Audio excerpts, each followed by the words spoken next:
Selamat pagi, wandami para anggota Sangga dan para pabajita, Sukihontu, Bapak Ibu serta Kalimta sekalian. Kami mengucapkan selamat datang dan selamat bergabung di kelas Pariyati Sasana pada pagi hari ini, Minggu 1 Juni 2025 yang disiarkan secara langsung dari Dhammasala Dhamawihari Buddhist Studies. Dan izinkan saya, Yulia Amanda, untuk memandu kelas Pariyati Sasana pada pagi hari ini. Senang sekali pada pagi hari ini kita semua dapat berkumpul bersama untuk melakukan rangkaian kebajikan, diantaranya dengan pembacaan parita, permohonan Tiksarana dan Pancasila, mendengarkan Dhamma Desana dan ditutup dengan dana parami dan pelimpahan jasa. Untuk itu Kalimita, mari kita semua menyiapkan batin yang penuh sukacita dan penuh pemahaman agar kebajikan yang kita lakukan pada pagi hari ini merupakan kebajikan yang 3 akar dan superior yang bisa menjadi pendukung kuat untuk pencapaian Magga, Pala, dan Nibbana. Pada pagi hari ini, saya Dewo Keminda akan membabarkan makna kata demi kata garis silsilah Buddha Paduma, Buddha Wangsa 10, stansa 1 hingga 28. Sambil menunggu Kalimita yang lainnya untuk turut bergabung bersama kita, izinkan kami untuk membacakan beberapa pengumuman. Pengumuman yang pertama, kesehatan tubuh yang kita terima saat ini adalah buah dari kebajikan kita. Saatnya kita berbuat kebajikan yang lebih besar dengan cara mendonorkan darah. Donor darah akan dilaksanakan di DBS hari ini, Minggu 1 Juni 2025 pukul 11 waktu Indonesia bagian Barat hingga selesai. Bagi yang ingin berpartisipasi, Kalimita agar mendaftarkan diri melalui tautan bit.ly/regis donor darah DBS dan mengisi formulir donor darah melalui aplikasi Sidoni dengan cara memindai QR Code pada poster. Bagi yang membutuhkan bantuan untuk registrasi donor darah, Kalimita dapat menghubungi petugas yaitu Saudari Tini dan Saudari Venska yang berada di area pendaftaran donor darah DBS di lantai dasar. Pengumuman berikutnya. Dengan penuh sukacita, DBS akan menyelenggarakan Youth Yoga Wacara, program meditasi untuk remaja, program yang kedua yang akan diselenggarakan selama 5 hari, tanggal 8 hingga 12 Juli 2025 dengan guru pembimbing Sedo Keminda dan bertempat di Rumah Meditasi K47, Kompleks Mega Indah, Mega Mendung. Persyaratan untuk mengikuti program Youth Yoga Wacara adalah upasaka dan upasika berusia 14 hingga 20 tahun, bersedia menjalankan 8 sila atas sila dan juga menjalankan Noble Silent di sepanjang kegiatan. Pendaftaran dengan cara scan QR Code pada poster atau melalui tautan bit.ly Youth Yoga Wacara. Pendaftaran ini ditutup 25 Juni 2025 dan dikarenakan kapasitas peserta yang terbatas, maka segera daftarkan putra-putri Kalimita sekalian. Jangan lewatkan kesempatan besar untuk mengisi liburan sekaligus membangun nilai-nilai spiritual sejak usia dini yang akan menjadi fondasi penting di sepanjang kehidupan. Pengumuman berikutnya. Setelah menyelenggarakan ujian Abhidhamma tingkat 1 dan tingkat 2 angkatan 2024 minggu lalu, Pusdiklat Abhidhamma Nusantara akan membuka 3 tingkat pembelajaran Abhidhamma Tasanggaha, yaitu tingkat 1 bab 1 hingga bab 3, tingkat 2 bab 4 hingga bab 6, dan tingkat 3 bab 7 hingga bab 9 Abhidhamma Tasanggaha. Dengan pengajar Bapak Kadek Yudi Murdana MA BDH, kelas yang disampaikan dalam bahasa Indonesia ini dilaksanakan secara hybrid, on-site dan online, dan terbuka bagi Kalimita yang ingin belajar Abhidhamma sekaligus ujian kompetensinya. Pendaftaran dengan cara memindai QR Code pada poster dan pendaftaran ini ditutup 22 Juli 2025. Untuk informasi lebih lanjut, kalian semua bisa menghubungi Pusat Informasi DBS dengan Saudari Eda 0813 8700 3600. Kelas Abhidhamma tingkat pertama, bab 1 hingga bab 3, Cita, Cetasika, dan Pakinaka akan diselenggarakan tiap hari Rabu mulai 23 Juli 2025 pukul 19.30 hingga 21.30 waktu Indonesia bagian Barat. Selanjutnya, kelas Abhidhamma tingkat kedua, bab 4 hingga bab 6, Witi Muta, dan Rupa akan diselenggarakan tiap hari Kamis mulai 24 Juli 2025 pukul 19.30 hingga 21.30 waktu Indonesia bagian Barat. Dan kelas Abhidhamma tingkat 3 bab 7 hingga bab 9, Samucaya, Pacaya, dan Kamadhana akan diselenggarakan tiap hari Jumat mulai 25 Juli 2025 pukul 19.30 hingga 21.30 waktu Indonesia bagian Barat. Pengumuman berikutnya, untuk menunjang pembelajaran kitab suci, Pusdiklat Abhidhamma Nusantara juga akan membuka kelas Bahasa Pali tingkat pertama, angkatan pertama yang akan dibimbing oleh Selai Parami. Setiap hari Minggu pukul 12.30 hingga 14.30 waktu Indonesia bagian Barat mulai 27 Juli 2025. Pendaftaran dengan cara memindai QR Code pada poster dan ditutup 25 Juli 2025. Informasi lebih lanjut dapat menghubungi Pusat Informasi DBS dengan Saudari Eda 0813 8700 3600. Dan pengumuman yang terakhir, SMB Dhammanusari akan membuka penerimaan murid baru untuk tahun ajaran 2025-2026 untuk kelas Rahula usia Batita, kelas Sada usia PGTK, kelas Wirya usia SD kelas 1 hingga kelas 3, Sati usia SD kelas 4 hingga kelas 6, Samadi kelas SMP kelas 1 hingga kelas 3, Panya SMA kelas 1 hingga kelas 3, serta Dhamma Gawesi SMA kelas 2 hingga kelas 3. Dengan mengadopsi kurikulum pembelajaran dari Myanmar yang menyelaraskan akademik dan karakter, kelas yang dilengkapi dengan fasilitas lengkap dan nyaman, fasilitator yang berdedikasi tinggi serta lingkungan belajar yang menyenangkan, SMB Dhammanusari menjadi pilihan paling tepat untuk menumbuh kembangkan nilai-nilai spiritual sejak dini bagi putra-putri Anda semua. Pendaftaran ditujukan untuk semua siswa, baik siswa baru maupun siswa lama, dengan cara memindai QR Code pada layar atau melalui tautan bit.ly Dhammanusari 2025. Dan batas akhir pendaftaran 19 Juli 2025. Untuk informasi lebih lanjut dapat menghubungi Bapak Kuncoro di nomor telepon 0812 8353 1521. Demikian pengumuman untuk kelas pagi ini. Sebelum kita memulai kelas pada pagi hari ini, izinkan kami membacakan tata tertib selama kelas agar kelas dapat berjalan dengan baik dan lancar. Bagi Kalimita yang berada di ruang Dhammasala dan lantai dasar, kami menghimbau agar selalu menjaga keheningan dengan memastikan handphone ada dalam mode silent serta meminimalkan pembicaraan satu sama lain. tidak menutupi kepala dengan hoodie ataupun topi, dan kalian minta diharapkan untuk tidak duduk dengan menyilangkan kaki ataupun duduk bersila di atas kursi. Dan bagi kalian minta yang bergabung lewat Zoom meeting, kalian minta diharapkan untuk berpakaian rapi dan sopan, posisi duduk di tempat yang layak dan tidak sambil berbaring, mengikuti seluruh rangkaian acara dengan penuh perhatian dan sukacita, tidak menyalakan TV, tidak sambil makan ataupun minum. Dan untuk menjaga keheningan, host akan mengendalikan audio dalam keadaan mute saat kelas berlangsung.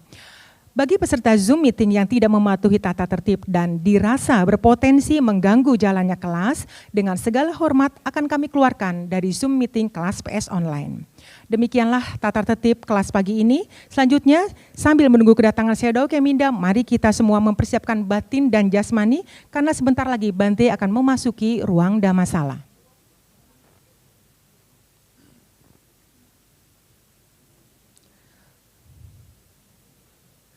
Baik, kalian minta, karena Bante akan memasuki ruang Dhammasala, mari kita semua berdiri sambil beranjali menyambut kehadiran Shadow Keminda.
Wandami Bante, selamat pagi dan selamat datang di kelas Pariyathisthasana pada pagi hari ini. Semoga Bante selalu dalam keadaan sehat, damai, dan berbahagia. Kepada kalian minta semua, kami persilakan untuk duduk kembali.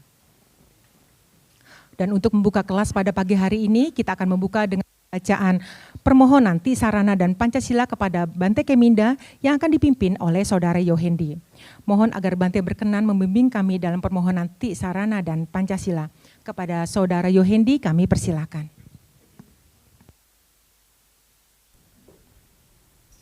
Wandami Bante, Bapak Ibu dan sahabat Dhamma semua, selamat pagi, Sukhi Hontu. Dengan penuh penghormatan dan sikap beranjali, mari kita bersama-sama memohon tuntunan Tisarana dan Pancasila kepada Sayadaw Keminda. Bante, O Kasa, O Kasa, O Kasa, supaya buah dari perbuatan buruk apapun yang saya lakukan, baik melalui perbuatan, ucapan dan pikiran, dapat terhindarkan, dan demi memperoleh jasa kebajikan yang akan dengan umur panjang, kesehatan, kebebasan dari segala bahaya dan bencana, saya merangkapkan kedua telapak tangan, beranjali dan memberikan puja, menghormat dan bersujud penuh dengan kerendahan hati kepada Tiratana, Buddha, Dhamma, dan Sangha untuk kedua kalinya, untuk ketiga kalinya, dan dengan perbuatan yang baik ini melalui sujud yang luhur, semoga saya selalu terbebas dari 4 alam menyedihkan, 3 jenis malapetaka, 8 jenis keadaan yang tidak tepat, 5 jenis musuh, 4 jenis kemalangan, 5 jenis kehilangan, segala jenis penyakit, dan 62 pandangan salah, serta secepatnya mencapai jalan kebebasan, magga, buah, pahala, dan dhamma mulia, yaitu Nibbana. Ahang bante ti saranena saha Pancasilang dhammang yacami anugahang katwa silang deta me bhante dutiyampi ahang bhante ti saranena saha Pancasilang dhammang yacami anugahang katwa silang deta me bhante tatiyampi ahang bhante ti saranena saha Pancasilang dhammang yacami anugahang katwa silang deta me bhante. Ya mahang wadami tang wadeda. Amabhante. Namo tassa bhagavato arahato sama sambuddhassa. Namo tassa bhagavato arahato sama sambuddhassa.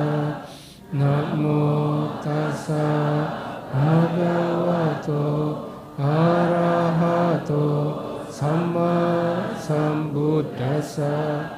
Namo tassa bhagavato arahato sama sambuddhassa. Buddhang saranang gacchami, dhammang saranang gacchami, sanghang saranang gacchami. 3 kali.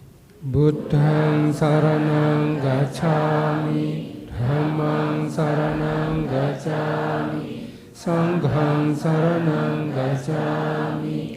Dutiyampi buddhang saranang gacchami, dutiyampi dhammang saranang gacchami, dutiyampi sanghang saranang gacchami, tatiyampi buddhang saranang gacchami, tatiyampi dhammang saranang gacchami, tatiyampi sanghang saranang gacchami. Te sarana gamanang paripurnang.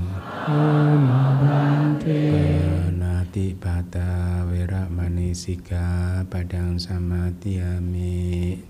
Panatipata weramani sikkhapadang samadhiyami. Adinadana weramani sikkhapadang samadhiyami.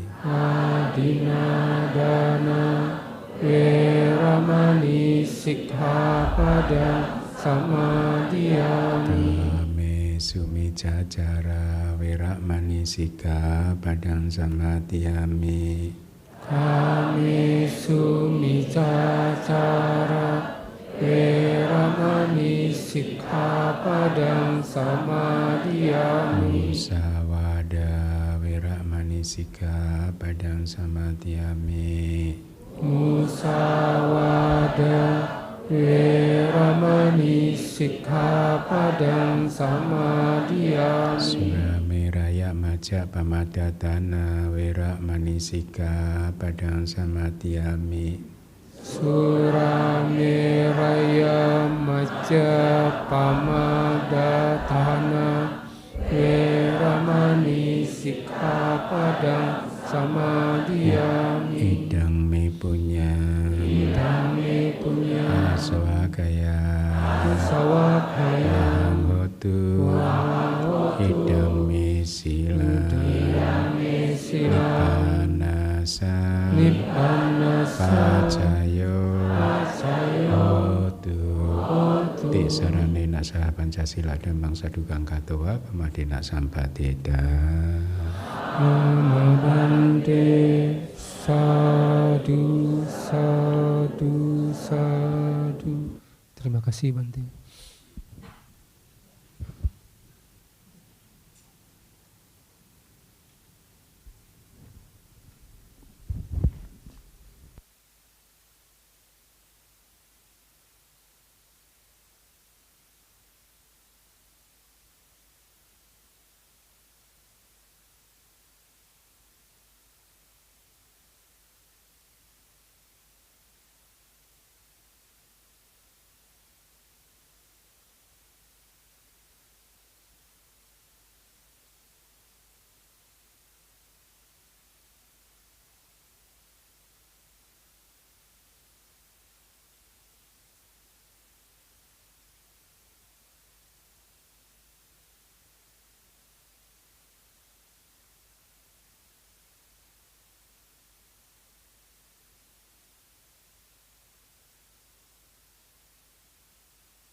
Baik, sebelum memulai kelas pada pagi hari ini, mari kita bersama-sama memberikan penghormatan kepada Guru Agung kita dengan mengucapkan Namo Tassa 3 kali. Namo Tassa Bhagavato Arahato Sama Sambuddhassa. Namo Tassa Bhagavato Arahato Sama Sambuddhassa. Namo Tassa Bhagavato Arahato Sama Sambuddhassa. Baik, Suki Hontu, Seale, upasaka dan upasika sekalian, semoga Anda semua dalam keadaan yang baik, sehat, damai, dan bahagia. Kita bertemu kembali di kelas Pariyati Sasana, also known as kelas kajian kitab suci. Hari ini hari Minggu tanggal 1 Juni ya 2025. Tidak terasa semester ini udah mau habis ya. Bentar lagi sudah akhir semester ini. Waktu sedemikian cepat berlalu. Baru saja kita menyelenggarakan acara Waisak ya. Kemarin kata panitia acara Waisak kemarin itu terbanyak ya jumlah yang hadir ya. Itu yang sejak DPS berdiri ya. Ya, untung tempatnya masih mencukupi. Jadi kita kayaknya rumusnya harus ditambah. Jadi kita itu biasanya ini untuk informasi bagi Anda, kita mempunyai rumus untuk menyediakan jumlah kursi yang harus kita sediakan, yaitu jumlah pendaftar ditambah 30% ya. Ya. Jadi yang mendaftar berapa, lalu angka keamanannya 30%. Itu saya belajar angka keamanan tuh waktu kuliah teknik sipil dulu. Kalau bikin fondasi, bikin apa harus ada angka keamanannya. Nah, jadi untung kemarin itu plus 30% pun pas, kalau nggak salah ya Pak Yohendi ya tempat duduknya ya. Sehingga penuh, untung tapi semua kebagian. Nah, jangan khawatir bagi umat yang nanti akan datang di acara Katina, karena panitia juga sudah mengantisipasinya ya. Sudah mengantisipasi, kebetulan kalau tidak salah DPS juga sudah membeli 4 ruko yang di depan itu, jadi itu nanti bisa digunakan.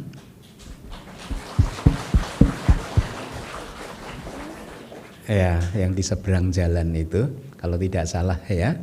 Jadi nanti bisa digunakan, dan tenda mungkin bisa dipasang 1 lagi jadi 2. Jadi harusnya masih bisa nyaman gitu. Dan kalau tidak salah panitia juga tidak menerima keluhan bahwa tenda kemarin panas, nggak ada ya. Jadi tenda kemarin juga sudah cukup bagus gitu. Jadi terima kasih untuk panitia, terus bekerja dengan baik. Ya, sadu. Baik, sebelum saya memulai kelas pada pagi hari ini, saya ingin sampaikan apa yang ada di layar. Jadi ini saya temukan di media sosialnya Bapak Hendri Suhendra, dokter yang dulu terkenal ketika COVID ini, dia mempromot vitamin D itu loh, pentingnya vitamin D, ingat nggak? Ya, nah dia bikin satu klip begitu yang menjelaskan itu referensinya. Jadi kalau Anda ingin membaca apa yang akan saya sampaikan nanti, Anda bisa membaca bukunya, judulnya The Worry Cure. Ya, jadi Dr. Hendri Suhendra mengatakan begini. Ini saya sempat saya sampaikan apa yang dia katakan ya. Dia berkata begini. Jadi ada penelitian baru saja di tahun 2024, dari penelitian ini dilakukan oleh Cornell University. Ya, penelitian ini menyatakan bahwa kalau Anda khawatir, sesungguhnya sia-sia, karena 80% dari yang Anda khawatirkan itu tidak terjadi. Sampai di sini Anda kira-kira bisa relate nggak kenapa saya sampaikan ini? Hah? Kayaknya Anda nggak asing kan yang kata-kata ini ya. Ya, saya lanjutkan. Jadi saya ulangi lagi. Kalau Anda khawatir sesungguhnya sia-sia karena ini hasil penelitian Cornell University tahun 2024. Ya, baru saja. Sia-sia karena 85% dari yang Anda khawatirkan itu tidak terjadi.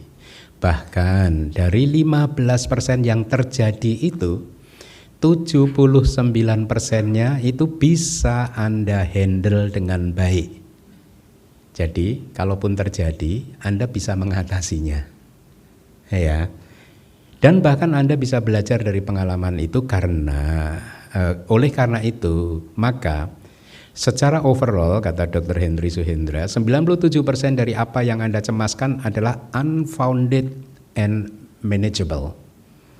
Jadi 97% dari apa yang Anda khawatirkan itu unfounded. Unfounded itu kayak tidak berdasar. And manageable. Sebenarnya kalau yang Anda khawatirkan itu terjadi, Anda bisa mengelolanya dengan baik. Ya. Dan 97% dari apa yang Anda khawatirkan itu tidak berdasar, gitu ya. Semuanya masih bisa Anda hadapi dengan baik. Pesannya, kata dia, nggak usahlah khawatir, ngapain buang-buang waktu hanya untuk mencemaskan yang 3% yang terjadi tadi. Kecemasan yang berdasar, yang 3% tadi. Karena kecemasan yang benar-benar terjadi yang punya dasar, artinya mungkin maksud dia yang memang patut untuk dicemaskan itu hanya 3%. Jadi jangan buang-buang waktu, optimis saja gitu. Ya, itu kata dia. Nah, Anda pernah dengar nggak ceramah jangan memfitnah ular? Itu disampaikan tahun berapa? Hah? Jadi dulu ada seseorang anak muda yang bertapa tahun 99 mungkin. Awalnya dia memfitnah ular, lalu dia ketika bermeditasi dia melihat bahwa sesungguhnya percuma memfitnah ular itu dengan alasan yang sama. Ya, waktu itu kan dikatakan kan begini kan,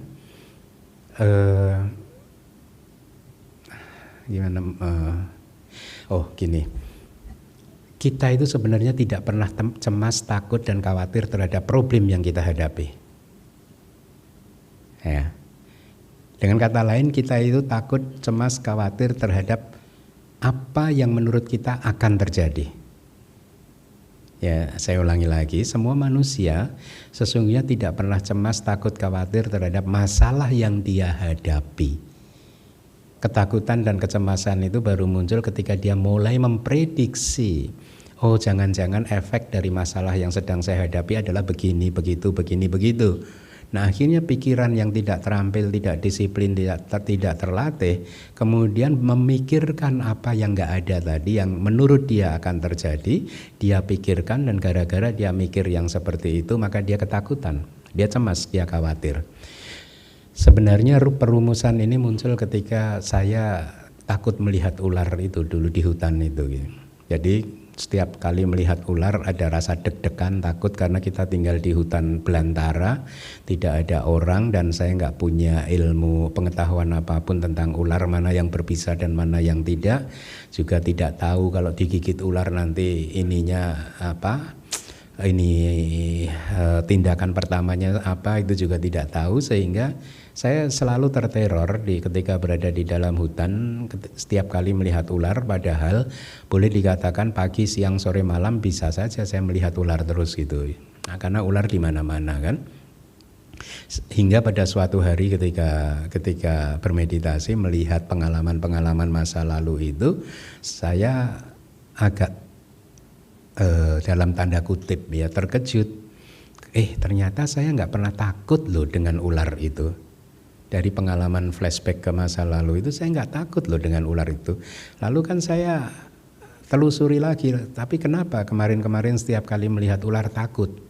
Barulah ketemu bahwa Ketakutan itu baru muncul ketika saya berpikir bahwa ular ini adalah ular yang berbisa dan nanti sebentar lagi akan menggigit saya, dan ketika menggigit saya tidak tahu cara untuk menyembuhkannya. Tindakan pertamanya nggak tahu harus bagaimana.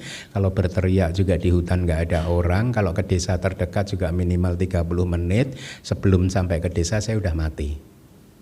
Baru takut, ya. Dan itulah mengapa kemudian saya merumuskan, kecemasan dan ketakutan itu muncul ketika saya memfitnah ular. Ya, kenapa saya memfitnah ular? Karena nyatanya ularnya itu sampai hari ini nggak pernah gigit saya loh. Tapi di masa lalu udah saya fitnah terus bahwa ini pasti akan gigit saya dan saya mati. Ya. Nah, itulah mengapa kemudian itu memberikan saya pengetahuan yang mendalam tentang ketakutan, kecemasan dan lain sebagainya, itu bahwa sesungguhnya kita tidak pernah takut terhadap masalah yang ada di depan mata kita. Masalah yang ada di depan mata kita, taruh kata itu adalah ular. Kita nggak pernah takut dengan ular tersebut. Kita takut ketika kita mulai memfitnah ular itu tadi. Kita mulai memfitnah masalah bahwa jangan-jangan setelah dapat masalah ini saya akan begitu dan seterusnya. Kita takut dengan begitunya itu tadi. Kita nggak takut dengan masalahnya. Setuju nggak sih? Setuju ya? Ada yang mau menyampaikan hal yang berbeda? Nggak ya, setuju ya. Jadi sekali lagi kita nggak pernah takut dengan masalah. Lalu saya katakan kan di ceramah itu bahwa flashback aja dari kehidupan lampau kita, berapa banyak ketakutan atau kecemasan kita itu benar-benar terjadi. Kan waktu itu saya sampaikan begitu ya. Ceramahnya masih ada di YouTube itu. Kalau kita objektif terhadap pengalaman masa lalu, apa yang kita takutkan dan cemaskan di masa lalu, itu yang benar-benar terjadi nggak banyak. Ya. Jadi sebagian besar dari apa yang kita takutkan itu nggak terjadi. Apa yang kita khawatirkan tidak terjadi. Sama dengan penemuan Cornell University tadi, persentasenya juga besar kan. Ya Bante, tapi kalau yang kita takutkan yang persentasenya kecil itu terjadi, lalu gimana? Kadang pusing loh Bante kalau benar-benar terjadi itu. Ya di masa lalu kita sudah berhasil mengatasi semua masalah itu. Ya nggak sih? Kita dulu besok mau ujian, mungkin ada yang panas dalam. Ya nggak sih, nggak bisa tidur, ya ada asam lambung naik. Saya punya temen itu mahasiswi kalau mau ujian asam lambungnya naik, masih muda asam lambungan. Itu khawatir dia gitu. Tapi lulus juga sampai hari ini, kita bisa sampai di hari ini. Semua masalah di masa lalu sudah berhasil kita atasi dengan baik. Ya, jadi jangan khawatir. Kalau di masa lalu kita ini adalah ahli mengatasi masalah yang datang, maka di masa sekarang dan di masa depan pun kalau ada masalah yang datang, kita harus percaya diri bahwa kita pasti mampu mengatasinya. Ya, kita harus percaya diri seperti itu. Ya Bante, tapi kadang menyakitkan Bante kalau masalah itu muncul Bante. Kan anicca. Apa yang menakutkan dari sesuatu yang tidak kekal? Coba Anda renungkan dalam-dalam. Apa yang kita takutkan terhadap sesuatu yang sifatnya tidak kekal? Tidak menakutkan seperti bayangan pikiran kita. Jadi intinya ya seperti Dr. Henry tadi, nggak usahlah cemas dan khawatir, buang-buang waktu saja. Begitu kan kata dia ya. Nah mudah-mudahan apa yang saya sampaikan ini bermanfaat untuk Anda sehingga Anda bisa mengelola kehidupan Anda dengan lebih baik. Anda bisa menemukan, merawat kedamaian dan kebahagiaan Anda dengan lebih baik lagi. Baik, kita masuk di materi kelas pagi hari ini. Sesudah Anoma Dasi adalah seorang Sam Buddha yang merupakan manusia terbaik. Tidak ada yang menyamai dan beliau adalah individu yang tak tertandingi dengan nama Paduma. Ya. Jadi setelah Begawan Anoma Dasi dikatakan bahwa usia manusia pada waktu itu menyusut secara bertahap. Ya, pada waktu itu usia manusia yang rentang usianya adalah 100.000 tahun, lalu menyusut menjadi hingga hanya usia 10 tahun ya. Ini sama dengan di zaman Buddha Gautama yang saat ini, nanti usia ini juga akan naik sampai yang tidak terhingga ya. Kemudian menyusut lagi sampai umur 10 tahun maksimal. Pada saat rentang usia manusia maksimal hanya 10 tahun, kata kitab suci kita, anak-anak perempuan yang usianya 5 tahun pada menikah. Ya, usia 5 tahun. Jadi menikah hanya 5 tahun aja. Habis itu 10 tahun meninggal gitu. Nah, saya lanjutkan. Jadi rentang usia menyusut hingga 10 tahun. Lalu usia bertambah lagi, tumbuh secara bertahap dengan atau hingga memiliki rentang usia 1 asangkeya. 1 asangkeya itu 1 masa yang tidak terhitung lamanya gitu. Tidak bisa diperkirakan lamanya. Jadi bisa jadi menarik ya bahwa kitab suci kita mengatakan usia manusia bisa tidak terhitung lamanya gitu ya. Lalu ketika mencapai rentang usia yang tidak terhitung seperti itu, usia manusia menyusut lagi menjadi 100.000 tahun. Pada saat itu seorang guru atau Buddha muncul di dunia dengan nama Paduma ya. Kalau Buddha Metteyya nanti munculnya setelah siklus yang kayak itu tadi, terus turun sampai ke 80.000 tahun. Baru Buddha Metteyya muncul. Tapi itu masa yang masih lama sekali di masa depan.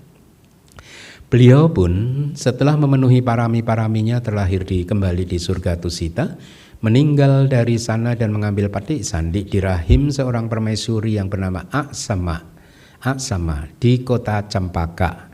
Dengan berlalunya masa 10 bulan, beliau keluar dari rahim ibunya di taman Campaka. Akan tetapi ketika sang bayi lahir, hujan teratai turun di seluruh jambu dipa hingga ke seluruh jambu dipa yang dikelilingi oleh lautan ya. Jadi ini seperti benua yang dikelilingi oleh lautan ya. Di hari pemberian nama, para ahli nujum dan sanak famili yang mengambilkan nama untuknya membuatkan nama untuk beliau Mahapaduma Kumara ya. Beliau tinggal di dalam rumah selama 10.000 tahun. Beliau memiliki 3 istana seperti yang ada di layar, yaitu Istana Nandutara, Istana Wasudara, dan Istana Yasudara ya. Sebagai informasi, di slide belakang nanti namanya ada sedikit perbedaan gitu ya. Jadi disingkat gitu namanya di belakang. 33.000 perempuan yang dipimpin oleh Permaisuri Utara Dewi senantiasa siap melayaninya, yaitu calon Buddha Paduma ya. Ketika bayi Rama, jadi putra beliau, muncul atau lahir dari Permaisuri Agung yang bernama Uttara, beliau melihat 4 tanda dan meninggalkan kehidupan rumah tangga dalam penolakan agung ya. Penolakan agung itu karena beliau meninggalkan kerajaan, meninggalkan keluarga gitu, meninggalkan harta bendanya, kekayaannya gitu. Dengan menggunakan meninggalkan itu semua demi mencapai kebudaan, makanya disebut sebagai penolakan yang agung. Jadi beliau meninggalkan istana dengan menggunakan kuda dari ras terbaik sebagai kendaraannya. 1 kodi laki-laki, 1 kodi itu 10 juta, mengikuti kehidupan beliau yang telah meninggalkan keduniawian. Beliau yang dikelilingi oleh mereka mempraktekkan praktek meditasi selama 8 bulan. Setelah makan bubur susu manis yang dipersembahkan oleh seorang putri pedagang yang bernama Sudanya, di kota Danyawati yang bernama juga putri tersebut juga bernama Danyawati. Jadi Sudanya, Danya itu kekayaan, Su itu kekayaan yang baik itu ya. Jadi ini mungkin orangnya itu mendapatkan kekayaan dengan cara yang baik.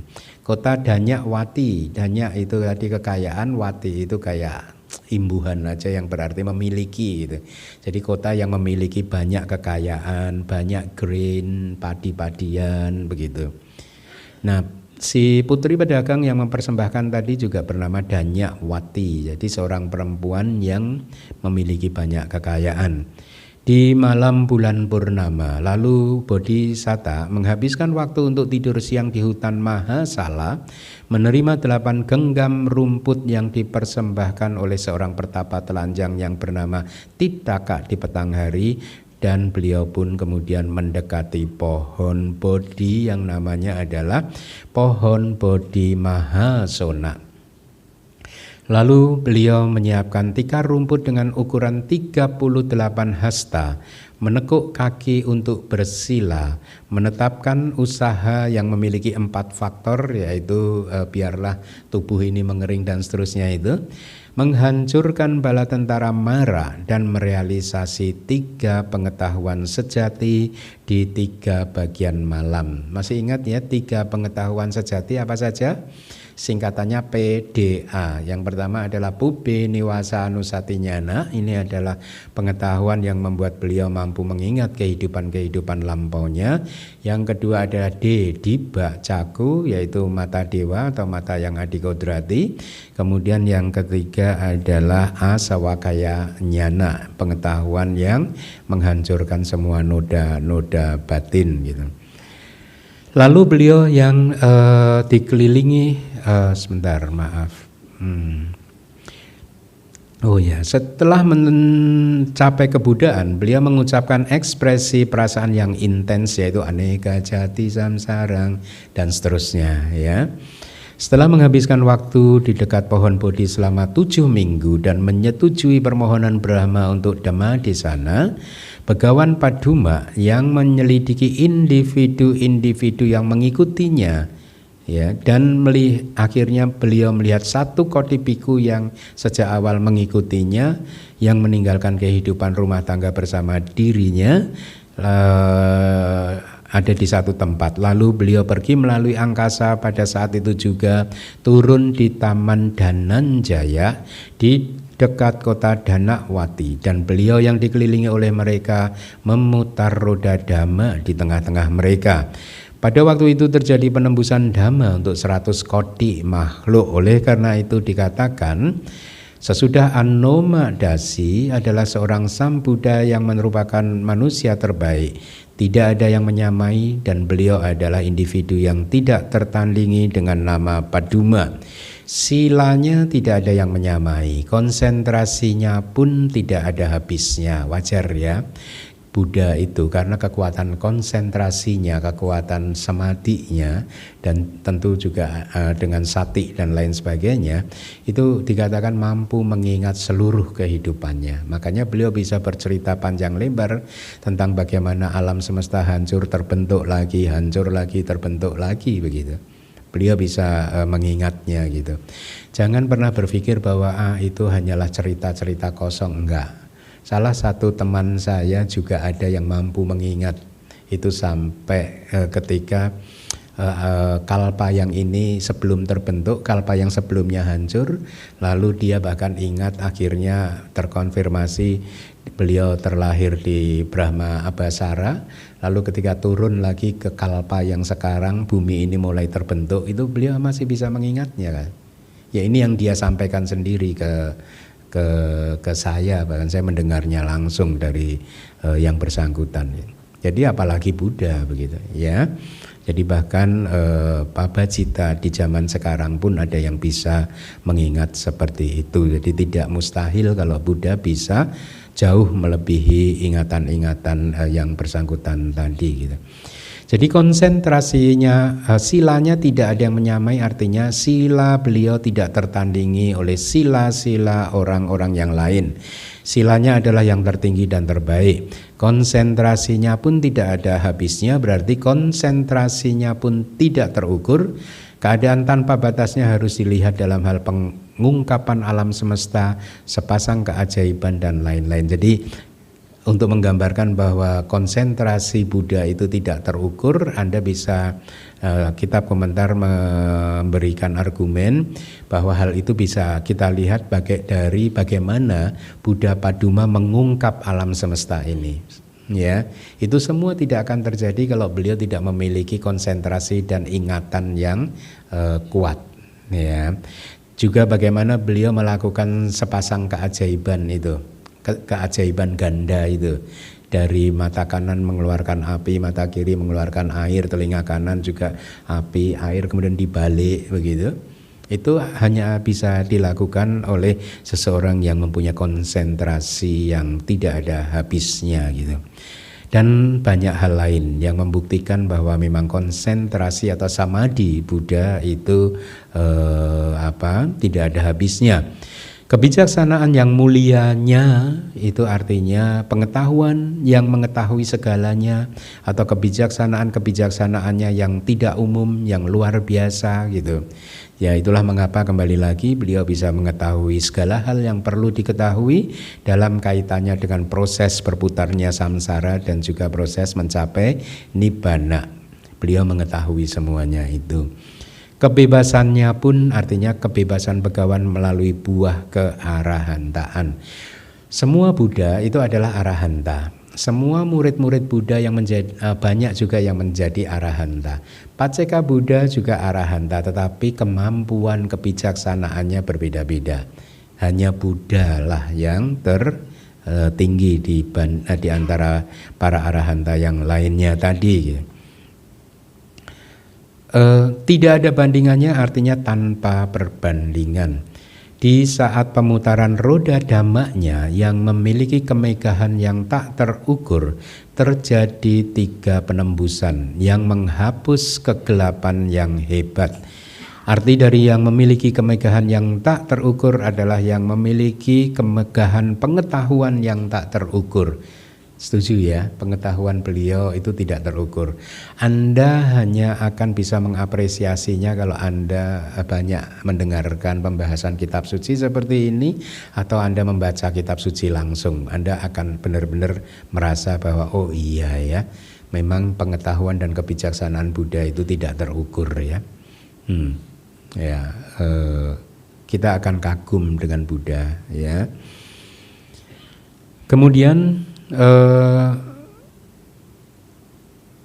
karena pemutaran roda dhamma yang memiliki kemegahan pengetahuan yang tidak terukur, maka terjadilah 3 penembusan yang ada di layar yang menghapus kegelapan yang hebat, artinya yang menghancurkan delusi yang luar biasa. Jadi delusi itu ya, kalau seseorang memiliki delusi itu diibaratkan seperti seseorang yang matanya katarak, ada katarak. Jadi dia tidak bisa melihat objek itu dengan jelas.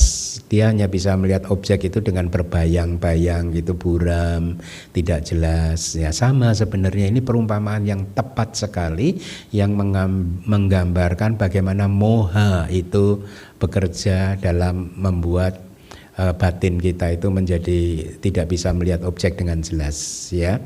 Kalau Anda terbiasa bermeditasi dan sudah terampil di dalam meditasi, Anda akan mengalami itu perubahan kualitas batin Anda. Ketika Anda belum mencapai konsentrasi yang mendalam, batin Anda tidak bisa melihat apa-apa di dalam meditasi Anda. Tetapi begitu meditasi Anda itu mencapai konsentrasi yang mendalam, sati Anda sudah mulai berkembang, banyak hal bisa terlihat dengan jelas ya. Bahkan terasa sekali perubahannya. Sehingga kalau dikatakan tadi delusi itu seperti kegelapan, ya memang kadang di dalam pengalaman nyata meditasi ya seperti itu. Ketika Anda sudah berhasil mencapai konsentrasi yang sangat dalam, tiba-tiba semuanya menjadi terang benderang begitu. Anda bisa melihat banyak hal. Jadi demikianlah sifat dari moha yang menutupi mata kita, mata batin kita, sehingga kita tidak bisa melihat nama dan rupa dengan jelas gitu. Saya lanjutkan. Delusi juga dikatakan sebagai akar samsara ya. Artinya ketika Anda berhasil menghancurkan kegelapan yang dinamakan moha tadi, maka Anda berhasil menghancurkan akar samsara. Anda menjadi arahanta dan kehidupan Anda kali ini adalah kehidupan yang terakhir. Selanjutnya di kemudian hari, Begawan Paduma setelah menahbiskan adik laki-lakinya yang bernama Pangeran Sala, Pangeran Upasala, bersama dengan para pengikutnya di dalam pertemuan para sanak keluarga, Buddha yang ingin mengajarkan Dhamma kepada mereka membuat 90 kodi makhluk meminum nektar Dhamma, mencapai nibbana, merealisasi nibbana. Pada saat Buddha mengajarkan Dhamma kepada sesepuh Rama, pada waktu itu terjadi penembusan ketiga untuk 80 kodi makhluk. Oleh karena itu dikatakan di slide, di penembusan yang pertama Buddha mencerahkan 100 kodi. Di penembusan yang kedua, Sang Bijaksana mencerahkan 90 kodi. Dan pada saat Buddha Paduma menginstruksikan putranya sendiri, yaitu Pangeran Rama tadi, pada waktu itu terjadi penembusan yang ketiga untuk 80 kodi. Ketika Raja Subhawitata yang diikuti oleh 100.000 kodi menjadi biku dengan model penabisan Ehi Biku di hadapan Buddha Paduma, di dalam himpunan tersebut Begawan meresitasi Patimokkha. Itu adalah himpunan yang pertama. Di waktu lain Buddha Mahapaduma, bantengnya orang bijak, ini julukan Buddha, ya, bantengnya orang bijak itu, memasuki Wasa dengan bergantung pada kota Usabawati. Artinya dengan bergantung pada kota Usabawati artinya kalau berpindah patah ke sana, jadi menggantungkan makanan catuk pacayanya kepada kota Usabawati. Orang-orang yang tinggal di kota yang berkeinginan untuk melihat Begawan mendekat. Begawan mengajarkan Dhamma kepada mereka. Di sana banyak orang yang batinnya telah memiliki kepercayaan menjadi biku akhirnya. Setelah itu Buddha yang memiliki 10 kekuatan yang luar biasa mengundang Pawarana yang murni bersama dengan 300 biku lainnya. Pawarana itu artinya invitation, undangan. Jadi di sana para biku yang baru saja menyelesaikan wasa itu saling mengundang. Mungkin selama 3 bulan ini kawan-kawan sak brahmacari yang tinggal di wihara ini melihat saya melakukan pelanggaran yang saya tidak melihatnya, mohon segera sampaikan kepada saya di forum yang mulia ini gitu. Biasanya para biku akan mengucapkan kira-kira seperti itu. Nah nanti kalau ada biku A gitu melihat, oh Bante Keminda selama 3 bulan melanggar, dia kadang akan menyampaikannya begitu ya, secara terbuka gitu ya. Kemudian yang melakukan pelanggaran kemudian melakukan penebusan istilahnya. Jadi begini yang harus Anda ketahui, dari sekian banyak peraturan Patimokkha atau Vinaya itu sebenarnya hanya 4 yang sudah tidak bisa disembuhkan lagi, yaitu mereka yang melakukan 4 pelanggaran yang disebut parajika ya. Tetapi yang lainnya itu bisa disembuhkan ya. Jadi misalkan yang sering dijadikan pertanyaan oleh umat, biku boleh nggak sih menerima uang gitu. Kalaupun seorang biku melakukan pelanggaran dengan menerima uang secara tidak sah, itu adalah juga pelanggaran yang masih bisa disembuhkan sebenarnya gitu. Ya, dengan menyerahkannya kepada sangga, mengakui kesalahannya dan lain sebagainya begitu. Ya, jadi itu yang harus Anda juga ketahui bahwa dari sekian banyak peraturan Vinaya itu hanya 4 yang nggak bisa disembuhkan, selebihnya itu bisa disembuhkan. Ya. Di waktu yang lain Buddha Mahapaduma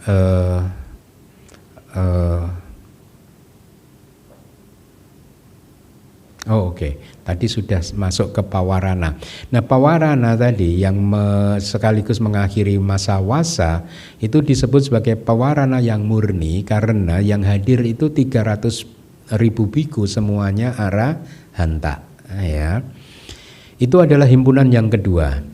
Akan tetapi mereka yang tidak menjadi biku di tempat tersebut setelah mendengar manfaat dari Kathina di hari pertama kalender lunar selama 5 bulan mempersembahkan jubah Kathina yang memberikan 5 manfaat gitu. Dulu ketika saya tinggal di Singapura saya membaca artikel dari salah satu bante di Malaysia yang mengatakan bahwa sekarang kadang beliau ini merasa manfaat Kathina sudah tidak relevan gitu di zaman yang modern begitu ya. Kalau nggak salah itu bahkan lay people, Anda umat-umat yang mempersembahkan jubah Kathina itu manfaatnya itu ada 5. Yang pertama adalah Anda bisa pergi kemanapun tanpa gangguan Ya, di zaman sekarang juga Anda bisa pergi kan ke mana tanpa gangguan gitu. Atau Anda tidak akan memiliki banyak masalah dengan kehidupan, tugas, beban-beban kehidupan sehari-hari Anda gitu. Jadi ini mirip sih sebenarnya. Anda akan bisa dapat makan apapun yang Anda inginkan tanpa keracunan gitu dan lain sebagainya gitu. Makanya ada artikel yang menulis tentang relevansi katina di zaman modern gitu. Itu seorang biku yang cukup senior sih, jauh di atas saya, yang berasal dari Malaysia gitu. Saya lanjutkan saja. Kemudian setelah memohon pembentangan katina kepada Senapati Dhamma yang merupakan murid utama Buddha, yaitu sesepuh Sala yang memiliki hati yang luas, para biku mempersembahkan jubah katina kepada beliau. Ketika sedang membuat jubah katina, para biku menemani sesepuh di saat menjahitnya, yaitu sesepuh Sala, murid utama Buddha kan. Setelah memasukkan benang-benang ke lubang jarum, Sama Sambuddha Paduma memberikannya kepada sesepuh Sala. Ketika jubah sudah selesai dibuat, begawan berjalan-jalan dengan 300.000 biku. Di beberapa hari kemudian, Mahapaduma, orang yang cara berjalannya menyerupai singa, ini julukan beliau lagi, Buddha Paduma, yaitu orang yang cara berjalannya menyerupai singa. Jadi Buddha ini katanya menyerupai singa, memasuki wasa di sebuah hutan besar yang cocok untuk bermeditasi. Hutan ini cukup terpencil dan ditinggalkan oleh orang-orang, artinya tidak ada orang yang keluar masuk hutan tersebut. Hutan ini sangat menyenangkan dan digambarkan di kitab mirip dengan hutan Gosingga. Hutan Gosingga itu terkenal di Majjhima Nikaya, ada gitu bahwa hutan Gosingga ini bersinar karena diisi oleh biku-biku yang menguasai dhamma dan menguasai abhidhamma gitu. Ada kata-kata abhidhamma gitu di situ. Setelah melihat Tathagata yang memiliki 10 kekuatan yang luar biasa, Sang Raja Dhamma bersama dengan mereka yang menemani, yang tinggal di hutan tersebut, yang bersinar karena kemuliaan Sang Buddha, dan mendengar Dhamma Buddha Paduma tersebut ya. Jadi Buddha Sang Raja Dhamma itu ada di hutan bersama dengan orang-orang yang menemani tersebut ya, dan mereka semua mendengarkan Dhamma dari Buddha Paduma. Orang-orang memperoleh kepercayaan diri dan menjadi biku-biku dengan model penahbisan biku. Artinya mereka yang menjadi biku itu pasti orang-orang yang sudah memperoleh kepercayaan diri ya, keyakinan terhadap Buddha, Dhamma dan Sangha. Karena kalau tidak juga tidak akan mau untuk menjadi biku ya. Pada waktu itu Buddha yang dikelilingi oleh 200.000 biku melakukan pawarana lagi. Ini di wasa yang berikutnya dari yang tadi di awal saya sampaikan. Jadi itu adalah himpunan yang ketiga. Oleh karena itu dikatakan orang bijak yang agung memiliki 3 himpunan. Pertemuan pertama beranggotakan 100.000 kodi. Ketika jubah katina ada di saat pembentangan katina, para biku menjahit jubah untuk Senapati Dhamma, yaitu Bante tadi siapa? Rama, bukan? Hah? Siapa? Sala, betul. Terima kasih. Ya, Bante Sala. Di dalam stansa tersebut arti dari kalimat di saat pembentangan katina adalah di saat pembentangan jubah atau katina, kain katina ya. Jadi kalau di dalam Vinaya itu di tradisi di zaman dulu jubah katina itu dijahit oleh para biku sendiri. Tapi di zaman yang modern sudah tidak seperti itu lagi karena jubah yang siap ready made sudah banyak kan. Jadi walaupun ada beberapa di Myanmar, di beberapa wihara yang mempraktekkan tradisi tadi, para biku menggunting kain dan menjahit kain sendiri, tetapi paling hanya 1-2 yang masih mempertahankan tradisi. Selebihnya tidak ada. Seperti di universitas saya juga tidak melakukan hal tersebut begitu. Jadi biasanya kalau tradisi itu setelah para biku selesai membuat jubah dari kain yang dipersembahkan oleh umat, lalu kain itu dibentangkan atau istilahnya disebarkan begitu, dan menyatakan bahwa kain ini, sangga menetapkan bahwa kain ini harus dibentangkan, harus disebarkan oleh seorang individu, bukan oleh kelompok biku, hanya satu saja.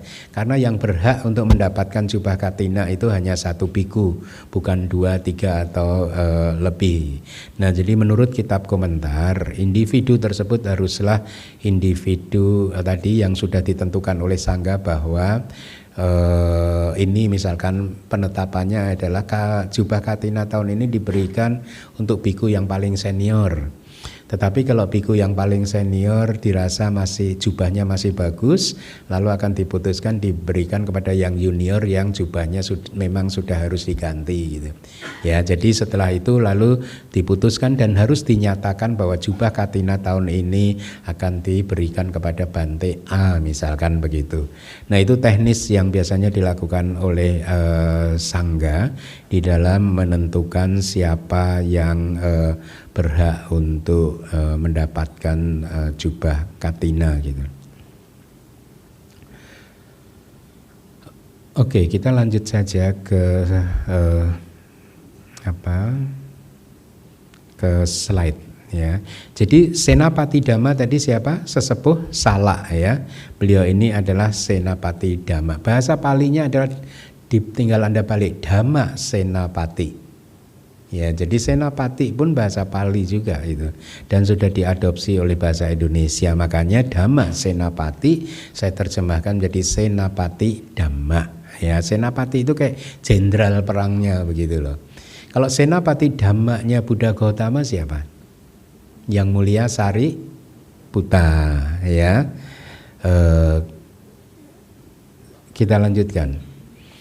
Pada waktu itu 300.000 biku yang tanpa noda tersebut yang memiliki 6 pengetahuan yang lebih tinggi. Tahu 6 pengetahuan yang lebih tinggi? Jadi 6 pengetahuan yang lebih tinggi, bahasa Palinya Calabinya, itu terdiri dari 5 pengetahuan yang lebih tinggi tapi yang duniawi. Arti duniawi ini bisa dikuasai oleh bahkan pudujana, orang-orang duniawi. Bisa memilikinya 5 kesaktian ini gitu. Tapi sebenarnya abinya itu enggak tepat juga kalau diterjemahkan sebagai kesaktian. Makanya saya lebih cocok menerjemahkannya sebagai pengetahuan yang lebih tinggi, karena kata abinya itu berasal dari kata Pali utuhnya adalah abinyana. Nyana itu pengetahuan, abi itu higher. Jadi pengetahuan yang lebih tinggi kayak abhidhamma. Abi itu lebih tinggi, dhamma itu dhamma atau ajaran. Jadi abhidhamma adalah ajaran yang lebih tinggi. Nah, abinya itu adalah kesaktian. Orang secara umum biasanya menerjemahkan seperti itu, atau kekuatan supranatural, mungkin orang menerjemahkannya seperti itu. Tetapi saya lebih cocok untuk menerjemahkan sesuai makna katanya, yaitu pengetahuan yang lebih tinggi. Ada 6 jenis pengetahuan yang lebih tinggi, tapi dari 6 jenis itu 5 yang pertama itu adalah pengetahuan yang lebih tinggi yang duniawi, karena bisa dicapai oleh mereka yang bahkan putu jana, tetapi menguasai semua jana. Ya, sedangkan satu pengetahuan yang terakhir itu adalah pengetahuan yang lebih tinggi yang hanya dapat dicapai oleh mereka yang sudah menjadi arahanta. Ya, jadi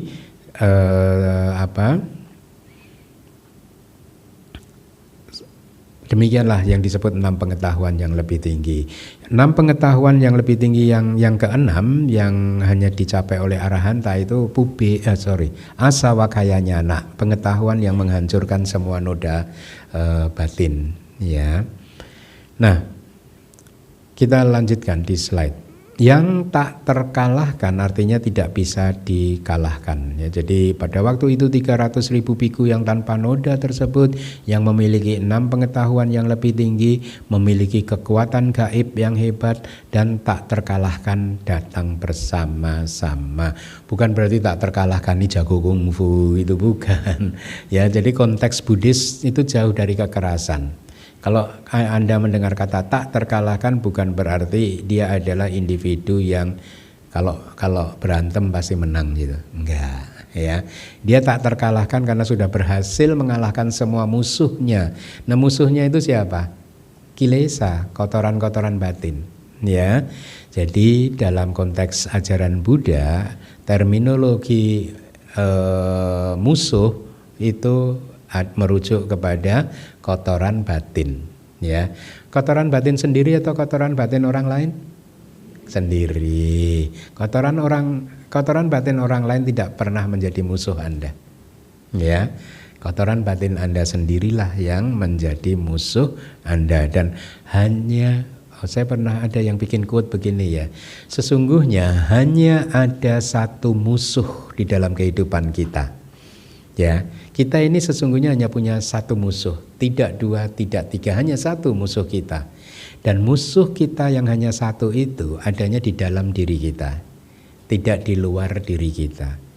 Dan walaupun musuh kita yang satu ini, yang disebut kotoran batin tadi, loba, dosa, moha dan lain sebagainya, itu sedemikian merusaknya, menghancurkan kedamaian kita, menghancurkan kebahagiaan kita, menghancurkan kehidupan kita. Walaupun dia itu sedemikian jahatnya, kita harus memperlakukannya dengan penuh kelembutan, dengan penuh cinta kasih, dengan penuh belas kasih. Karena itulah yang terjadi ketika Anda berwipasana. Kalau Anda melihat, sudah berhasil melihat kilesa-kilesa Anda tahu bahwa ternyata cara satu-satunya untuk meredam kilesa itu adalah dengan terus mengizinkan dia untuk muncul dan lenyap dengan sendirinya gitu. Ya, semakin Anda melawan kilesa Anda, semakin kuat dia. Ya. Makanya saya pernah juga kan memberikan perumpamaan bahwa cara menghadapi kilesa, ibaratnya kilesa ini adalah daun putri malu yang mengembang, ya. Caranya membuat untuk menguncup itu bagaimana? Dengan Anda menyentuhnya, ya, Anda sentuh begitu. Nah, kilesa juga begitu. Begitu Anda melihat melalui meditasi Anda sentuh dengan penuh kelembutan, dia akan memudar sendiri gitu. Gitu, ya.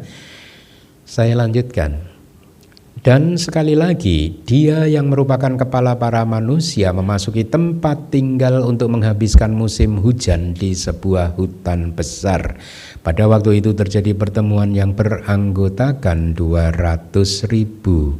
Dia, ini artinya adalah Maha Paduma atau Buddha Paduma, di sebuah hutan besar. Itu artinya berarti di Mahawana. Nah, ini juga terjemahan baru nih. Ternyata Kamus Besar Bahasa Indonesia kita ini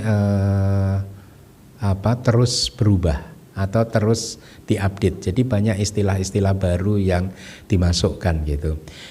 Hutan itu dulu hutan itu bahasa Palinya wana, V-A-N-A, wana, ya.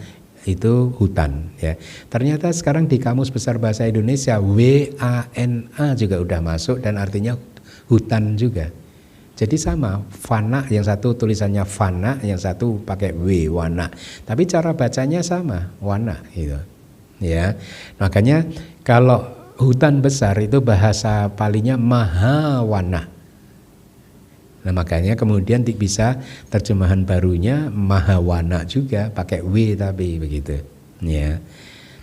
Ya, makanya saya menerjemahkan buku ini agak kerepotan karena ternyata kamus kita itu juga mengalami perkembangan terus. Kayak misalkan biku sekarang sudah ada di Kamus Besar Bahasa Indonesia, B-I-K-U sudah ada. Dulu saya repot-repot bikinnya rahib laki-laki. Sekarang biku udah muncul di kamus. Oke, saya lanjutkan. Musim hujan artinya beliau menjalankan retret musim hujan. Anda tahu nggak? Kalau Anda kan sering mendengarkan, ini masa wasak bagi biku gitu. Yang Anda ketahui dari kata wasak itu apa? Sebenarnya arti wasak itu artinya hujan, musim hujan. Wasak itu musim hujan. Ya, jadi dulu ada sejarahnya sih kenapa akhirnya Buddha menetapkan ini sebagai salah satu peraturan winaya bahwa di musim hujan seorang biku harus tinggal di satu tempat, tidak melakukan perjalanan gitu ya. Karena kan zaman dulu belum ada mobil. Jadi para biku di zaman Buddha itu dulu ketika musim hujan berjalan-jalan terus itu keluar masuk desa, bahkan ketika harus melewati sawah mereka juga melewati sawah, melewati kebun, padahal kan becek. Sehingga akhirnya sawah, kebun, jalanan di desa itu berantakan, rusak, dan penduduk kemudian protes kepada Buddha. Lalu Buddha kemudian menetapkan satu peraturan bahwa di musim hujan seorang biku harus menetap di satu tempat, yang kemudian setelah zaman modern diterjemahkan sebagai retret musim hujan gitu ya. Retret itu kan retreat kan, kayak mengundurkan diri gitu ya.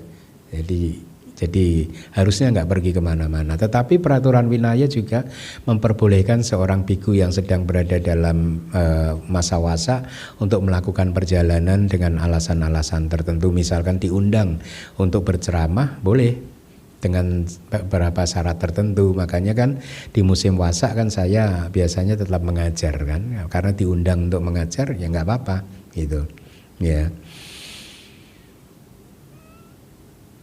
Oke, saya lanjutkan. Kemudian ketika Tathagata tinggal di hutan semak belukar tersebut, calon Buddha kita, nah ini menarik, setelah menjadi seekor singa. Jadi pada waktu itu calon Buddha kita yang nantinya menjadi Buddha Gautama sebelumnya lahir sebagai seekor singa. Jadi siapa dulu yang bilang bahwa sejak menjadi bodhisatta kita nggak pernah lahir di apaya? Saya bilang enggak, sering kok, itu cerita Jataka. Jadi alam binatang kan apaya, ya toh? Jadi tidak benar kalau dikatakan bahwa bodhisatta tidak pernah lahir di apaya, ya. Sering kok, sering. Jadi setelah menjadi seekor singa, bodhisatta kita ketika kelahirannya sebagai seekor singa itu, beliau melihat Buddha Paduma yang sedang duduk setelah memasuki pencapaian keberhentian atau Nirodha Samapatti selama 7 hari. Calon Buddha kita yang batinnya telah memiliki kepercayaan terhadap Buddha Paduma mengitari Buddha Paduma searah jarum jam. Calon Buddha yang kegembiraan dan sukacitanya telah muncul mengaumkan auman singa 3 kali dengan tidak meninggalkan kegembiraan selama 7 hari pada Buddha sebagai objeknya. Artinya, jadi lihat, binatang pun juga bisa memunculkan mahakusala cita loh. Ini yang muncul pada batin atau pikiran singa tersebut, ya. Jadi kegembiraan dan sukacitanya muncul dengan objek Buddha kan. Makanya ini mahakusala cita. Ini adalah kesadaran yang mahakusala, yang baik gitu ya.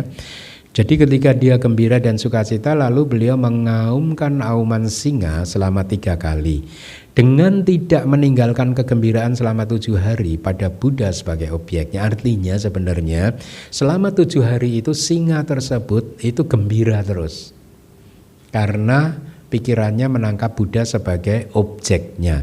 Jadi calon Buddha kita, bodhisatta kita tidak pergi ke domain, artinya tidak mencari makanan.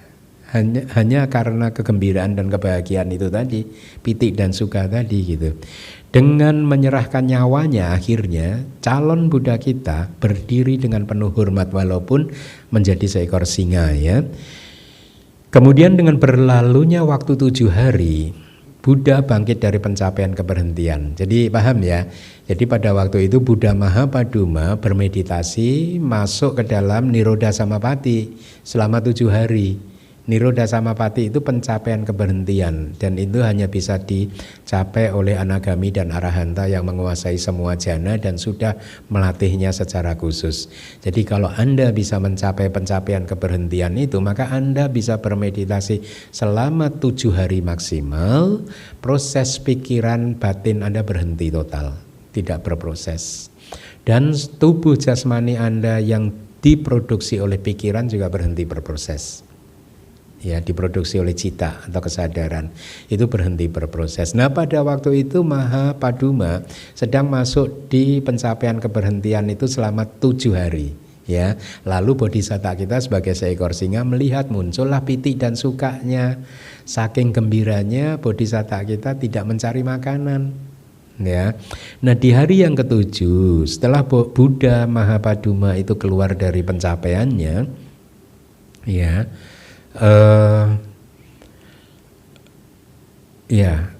di hari yang ke-7 Buddha bangkit dari pencapaian keberhentian. Ya. Singanya manusia, artinya Buddha Paduma itu singanya manusia, artinya ini singa dari segala singa gitu, memandang sang singa dan berpikir, semoga ada kepercayaan di hatinya kepada Sangga Biku juga gitu. Oleh karena itu Buddha menetapkan meneguhkan tekad, semoga Sangga Biku datang sekarang juga. Dan seketika itu juga katanya beraneka koti biku datang karena kekuatan tekad dari Buddha tadi. Sang singa mengarahkan hatinya kepada Sangga juga. Pada waktu itu Buddha mengamati batin singa tersebut dan mendeklarasikan seperti ini. Di masa yang akan datang dia akan menjadi seorang Buddha dengan nama Gotama. Ya, jadi lihat bahkan ketika beliau lahir sebagai seekor singa, ya, itu beliau sedang memenuhi parami-paraminya. Ya, makanya Buddha Paduma melihat itu semua dan kemudian menetapkan nubuatnya gitu. Sebenarnya arti dari Vyakasi itu bisa diterjemahkan menjadi nubuat. Nah, saya mendengar nubuat itu ketika dulu sekolah di SMA Katolik. Saya mau pakai kok nanti rancu gitu ya, makanya udahlah saya pakai deklarasi saja begitu. Ya. Sama dengan istilah kebangunan gitu. Kan sering kan saya di dalam teks saya terjemahkan pencapaian pencerahan itu sebagai kebangunan, bukan kebangkitan. Karena kalau kebangkitan kayaknya udah dipakai juga ya sama tetangga ya. Jadi, dan juga saya punya dasar yang kuat karena penjelasannya adalah seperti seseorang yang bangun dari kasur kilesa gitu. Ya walaupun bisa diterjemahkan sebagai bangkit gitu, tapi saya rasa karena udah dipakai tetangga biar beda ya. Kita pakai kebangunan gitu. Cocok sih kebangunan sih. Biar kita nggak latah juga. Oke. Sang singa lalu dideklarasikan bahwa di masa yang akan datang dia akan menjadi seorang Buddha dengan nama Gotama. Di Owada hari Sabtu, mungkin Sabtu minggu lalu, bukan Sabtu kemarin, saya menyampaikan Owada tentang syarat untuk menjadi seorang Buddha.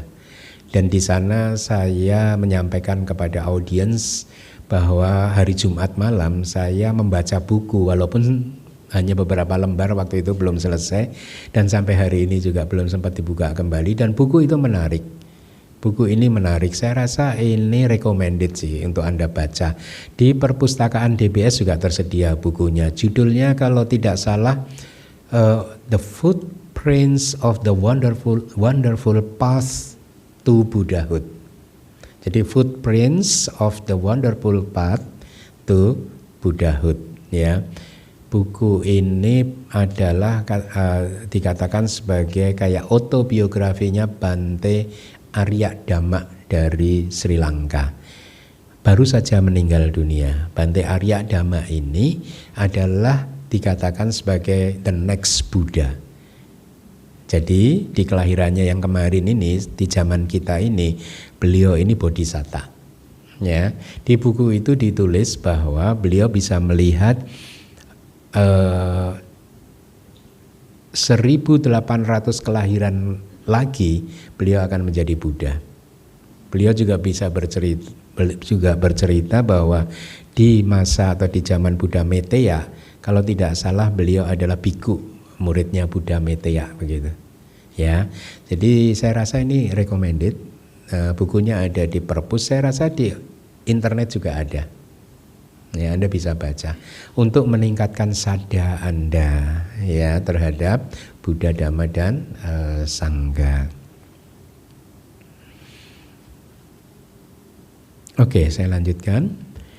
Pada waktu itu aku adalah seekor singa yang merupakan raja para binatang. Aku melihat sang penakluk yang mengembangkan kesendirian di hutan besar. Artinya tadi mencapai Niruda Samapati. Setelah bersujud di kakinya dengan kepala, mengitari beliau searah jarum jam dan membuat suara keras 3 kali, aku menemani sang penakluk selama 7 hari. Jadi selama Buddha berada di pencapaian Niruda Samapati, singa tersebut ada di dekatnya, gitu ya, berdiri di dekatnya. Setelah bangkit dari pencapaian mulia selama 7 hari, Buddha yang telah datang dan pergi dengan baik, atau ini terjemahan untuk Tathagata, bangkit. Lalu beliau mempertimbangkan dengan hatinya dan membawa serta 1 koti biku, ya. Bangkit dari pencapaian yang mulia itu artinya setelah bangkit dari Niruda Samapati, gitu ya. Pada waktu itu pun sang perwira agung bernubuat. Sengaja ini saya perkenalkan. Tapi di Kamus Besar Bahasa Indonesia ada 2 arti kata nubuat. Arti yang cocok untuk ini adalah ramalan yang pasti, gitu. Bukan ketetapan dari Tuhan yang kita maksudkan, ya, tapi ini ramalan yang pasti, gitu. Bernubuat di tengah-tengah mereka. Di eon yang tak terukur dari sekarang, orang ini akan menjadi seorang Buddha. Nah, lalu para dewa dan Brahma mendengar, ada yang sedih, aduh, di Buddha Mahapaduma kita nggak bisa mencapai Maggapala. Tapi nggak apa-apa, ini ada lagi nih Buddha di masa depan. Semoga nanti di masa depan kita bisa bertemu dengan Buddha yang ini, gitu ya. Jadi dewa dan Brahma pun muncul harapannya. Ya, mungkin kayak Anda toh kali ini, di zaman Buddha Gotama nggak bisa mencapai Magga dan Pala, nggak apa-apa. Nanti setelah ini ada Buddha Meteya, ya, menghibur diri. Setelah mendengar perkataan Buddha, kok Buddha Rewata? Bukan Buddha Rewata, maaf ini saya copy paste, ya. Sebelum Buddha Mahapaduma, Buddha yang minggu lalu Buddha siapa? Oh, Anomandasi, iya benar. Setelah mendengar perkataan Buddha Anomandasi tersebut, aku memurnikan batin pada tingkat yang lebih tinggi. Aku bertekad untuk melaksanakan praktek spiritual yang lebih tinggi, yaitu memenuhi 10 kesempurnaan. Kota orang bijak nan agung Paduma bernama Campaka atau Cempaka bahasa Indonesianya, sama artinya. Rajanya bernama Aksama. Ya, tidak ada yang menyamai artinya. Beliau tinggal di dalam rumah selama 10.000 tahun. Kota Begawan Paduma itu, ya, kemudian ibunya juga bernama Aksama, cuman A yang di belakangnya itu ada garis di atasnya. 2 murid laki-laki utamanya bernama Salak dan Upak Salak. Pengiring pribadinya bernama Waruna. 2 murid perempuan utamanya bernama Rada dan juga Surada. 2 murid perempuan utamanya adalah itu tadi Rada dan Surada. Pohon bodinya bernama pohon Mahasona. Tinggi tubuhnya adalah 8 hasta, rentang usianya 100.000 tahun. Permaisurinya bernama Uttara yang tiada taranya dalam hal kualitas-kualitas seperti kecantikannya atau kerupawanannya dan lain-lain. Putranya yang sangat menawan bernama Pangeran Rama. Oleh karena itu dikatakan beliau tinggal di dalam rumah selama 10.000 tahun. 3 istana utamanya adalah Nanda, Wasu, dan Yasutera. Terdapat 33.000 perempuan yang berhias atau berdandan dengan baik. Istrinya bernama Uttara, putranya bernama Rama. Setelah melihat 4 tanda, beliau meninggalkan kehidupan rumah tangga dengan menggunakan kereta sebagai kendaraannya. Sang penakluk berusaha keras, tidak kurang dari 8 bulan. Atas permintaan Brahma, sang penakluk Paduma, sang perwira agung, memutar roda di Taman Dhananjaya. 2 murid laki-laki utama orang bijak yang agung Paduma adalah Salak dan Upasala. Pengiring pribadinya adalah Waruna. 2 murid perempuan utamanya adalah Rada dan juga Surada. Pohon bodhi Begawan Paduma tersebut disebut sebagai Mahasona. Penyokong-penyokong laki-laki utamanya adalah Biya dan juga Asma. Penyokong-penyokong perempuan utamanya adalah Ruci dan Nanda Rama. Orang bijak yang agung memiliki tinggi tubuh 58 hasta. Cahayanya yang tidak ada yang menyamai, memancar ke semua penjuru. Pancaran sinar rembulan, sinar mentari, sinar permata-permata, sinar api, dan manikam, semuanya itu menjadi hancur setelah mencapai sinar sang penakluk yang mulia. Artinya memang ini saya rasa memang seperti itu, tubuh Buddha itu mengeluarkan sinar ya. Bahkan kan di zaman modern juga ada kan di Myanmar itu kalau malam itu sering hutannya tiba-tiba terang itu, ternyata ya muncul dari para arahanta yang ada di dalam gitu. Jadi semua pancaran sinar tersebut kalah dengan sinar cahaya sang penakluk. Sinar sang penakluk yang mulia artinya adalah pancaran sinar rembulan dan lain-lain tersebut hancur setelah mencapai sinar cahaya mulia pada tubuh sang penakluk. Artinya kalah terang sinarnya gitu. Rentang usia pada waktu itu eksis selama 100.000 tahun. Buddha Paduma yang bertahan selama itu menyeberangkan banyak makhluk. Setelah mencerahkan makhluk-makhluk yang batinnya telah matang sepenuhnya dan menginstruksikan kepada sisanya, artinya kepada makhluk-makhluk yang lainnya yang batinnya belum matang, Buddha Paduma tersebut padam bersama dengan murid-muridnya. Arti dari kalimat yang batinnya telah matang sepenuhnya artinya begini. Jadi setelah mencerahkan makhluk-makhluk yang patuh dan dapat dijangkau oleh ajaran, yang indria-indrianya telah matang. Indria-indria di sini itu kemungkinan besar adalah indria spiritual, yaitu saddha, keyakinan, wirya, energi atau usaha, sati itu adalah mindfulness, kesadaran atau perhatian penuh, saddha, wirya, sati, samadhi, konsentrasi, dan yang kelima adalah panya atau kebijaksanaan gitu ya. Seperti ular yang melepaskan kulitnya, seperti sebuah pohon yang melepaskan daun-daunnya yang sudah tua, setelah meninggalkan semua bentukan atau sangkara, begawan Paduma tersebut padam seperti api. Seperti sebuah pohon yang melepaskan daun-daunnya yang sudah tua, berarti seperti sebuah pohon yang melepaskan daun-daunnya yang sudah layu. Semua bentukan berarti semua sangkara yang internal dan yang eksternal ya. Bentukan itu tahu nggak sangkara? Arti dari sangkara itu adalah sesuatu yang dibentuk oleh berbagai sebab dan kondisi. Makanya disebut bentukan karena dibentuk oleh berbagai sebab dan kondisi. Di semua alam semesta ini semuanya adalah sangkara.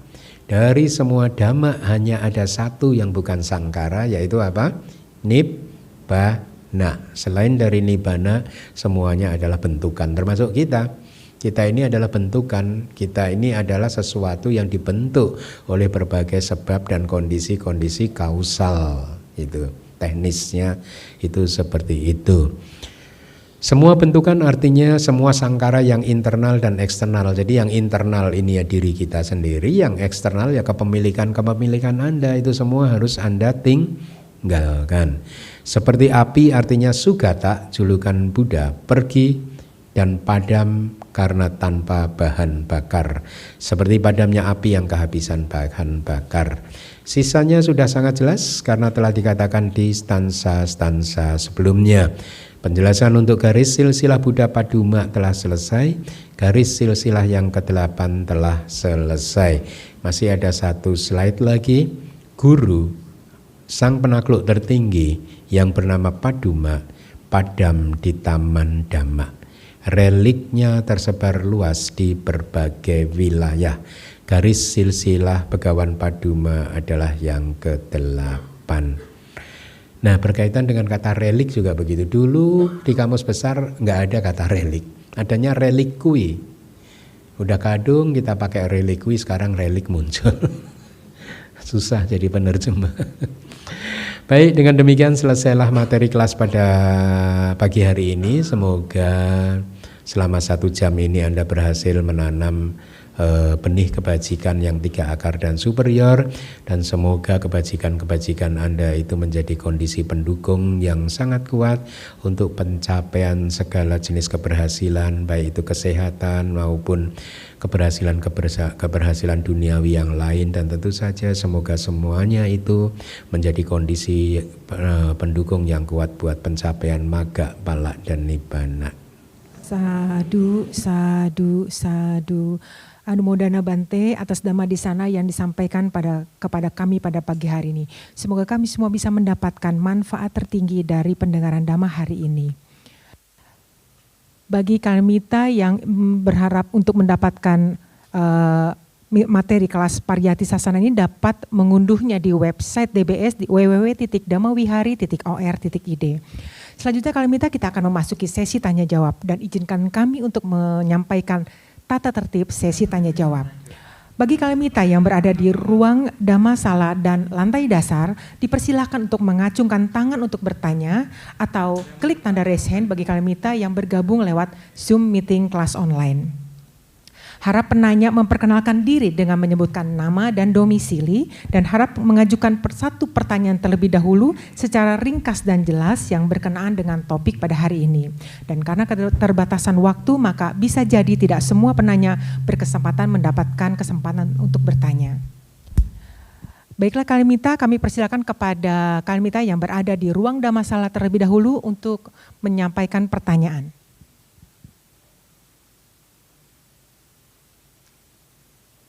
Pada Bapak yang di depan.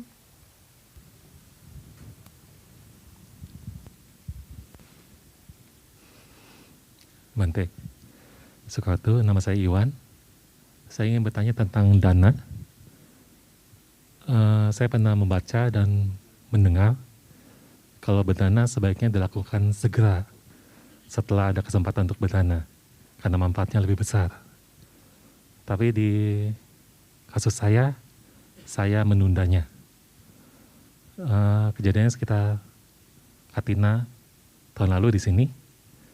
3 bulan sebelum Katina, saya melihat konter yang menawarkan dana Katina.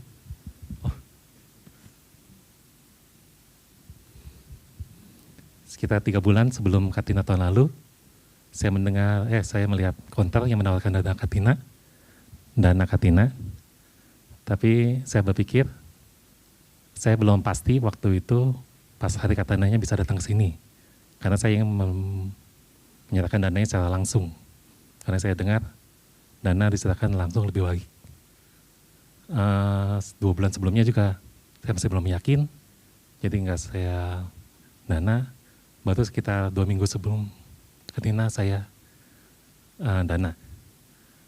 Jadi pertanyaan saya, jika saya mendengar terjadi kasus seperti ini lagi, sebaiknya saya segera berdana walaupun saya tidak bisa datang, atau kan sebaiknya saya menunggu biar pasti, biar saya yakin bisa dana langsung baru berdana, atau ada cara lebih baik? Terima kasih Bante. Iya. Jadi sebenarnya kalau ada wihara yang memfasilitasi seperti itu, kalau begitu Anda muncul pikiran untuk berdana langsung diwujudkan itu lebih bagus, dalam arti karena kalau ditunda itu pikiran bisa berubah. Jadi dalam konteks yang seperti itu, kenapa berdana sebaiknya begitu pikiran itu muncul ya langsung diwujudkan begitu. Ya. Karena kalau dipikir besok nanti berubah-ubah terus gitu. Ya, dan kan ada itu cerita di kitab suci begitu, akhirnya malah orang nggak berdana gitu. Jadi dalam konteks yang seperti itu, jadi kalau memang ada yang memfasilitasi dana yang seperti itu dan pikiran itu muncul, ya segera saja dilakukan walaupun nanti persembahannya itu dinyatakan baru akan diberikan di hari H, itu nggak apa-apa. Itu pun juga masih memenuhi syarat sih, ya, sebagai dana yang dipersembahkan langsung tanpa perantara dan lain sebagainya gitu. Jadi saran saya sih besok begitu pikiran itu muncul sebisa mungkin langsung saja diwujudkan begitu. Ya, oke. Terima kasih Bante. Ya.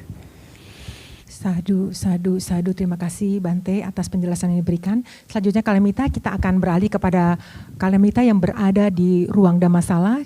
Dipersilakan bagi yang ingin bertanya. Dan tim multimedia dipersilakan untuk memunculkan layar. Oke, kami persilakan. Wandami Bante, nama saya Adi dari Jakarta Bante. Saya tertarik dengan pernyataan Bante tadi dan mendengar ada Bante di Spotify beberapa waktu lalu mengenai syarat untuk menjadi Buddha Bante. Syarat untuk menjadi Buddha. Nah, di Buddha berikutnya ini kan Bodhisattva Maitreya Bante. Apakah ada cerita Bante Buddha Maitreya ini syarat menjadi Buddha beberapa kan laki-laki ya Bante, laki-laki kemudian apa gitu saya lupa ada 7 Bante. Yang syarat yang berikutnya adalah yang saya ingat calon Buddha berikutnya ini harus menyatakan aspirasinya di depan Buddha yang saat ada Buddha gitu Bante, saat ada Buddha termasuk ketika Buddha Gautama sebelumnya juga terlahir sebagai siapa lupa saya namanya menyatakan aspirasinya kepada Buddha sebelumnya. Nah, pertanyaan saya di Bodhisattva Maitreya ini apakah ada cerita Bante siapakah pemuda yang menyatakan aspirasi ketika zaman Buddha Gautama hidup atau Buddha Maitreya ini mengucapkan aspirasinya sebelum Buddha Gautama kepada Buddha siapa? Terima kasih Bante.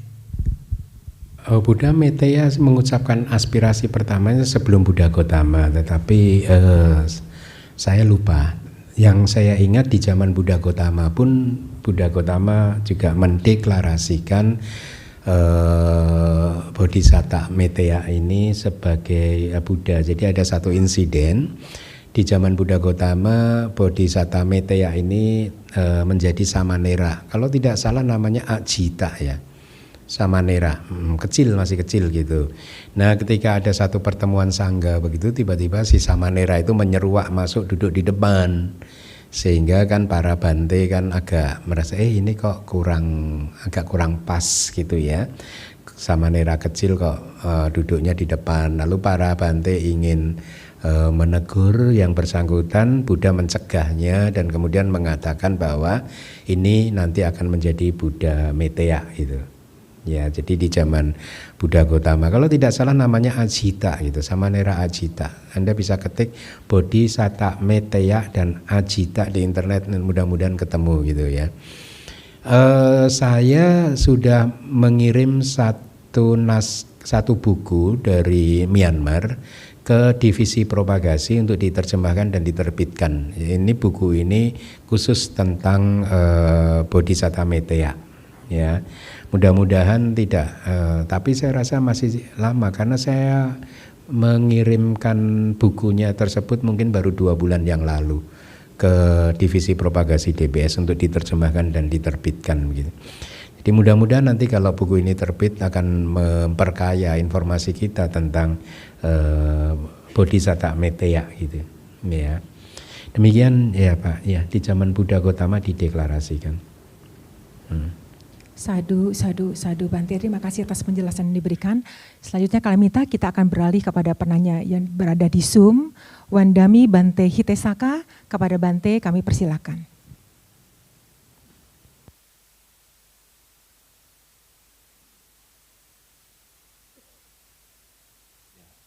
Selamat pagi Wandami, para rekan-rekan dan juga Bante Kemida. Saya Bante Hitesaka dari Medan, Sumatera Utara. Yang ingin saya tanyakan adalah Bante, dulu itu saya pernah melihat kayak poster dari 31 alam kehidupan plus 4 benua. Nah, yang mau saya tanyakan adalah di dalam poster itu ada tulisan yang berfluktuasi umur manusia itu hanya di Jambudvipa saja. Tapi di Utara Puru kalau nggak salah saya ingat itu tetap, jadi tidak ada fluktuasi umurnya. Dan di benua Aparagoyana dan Ubawideha.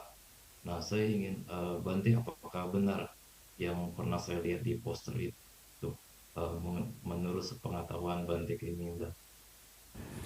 Suki Hontu Bante Hitesaka. Suara Bante agak terputus-putus, jadi tidak bisa saya terdengarkan dengan jelas. Yulia, dengar?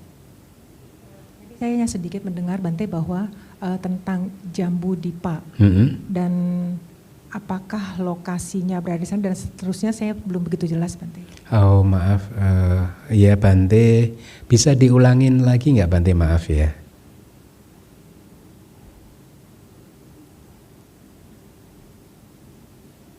Bisa diulangi Bante? Ya, baik. Apakah sudah cukup jelas? Sekarang jelas. Jadi Bante, saya pernah ketemu poster. Jadi di poster itu ada penjelasan 31 alam sama ada 4 benua. Nah di poster itu saya pernah baca umur manusia berfluktuasinya hanya di Jambu Dipa saja. Sedangkan di benua-benua yang lainnya itu umur manusia tidak berfluktuasi, jadi tetap. Nah, yang ingin saya tanyakan, apakah yang di poster itu menurut Bante Keminda benar itu? Yang berfluktuasi umurnya hanya di Jambu Dipa saja.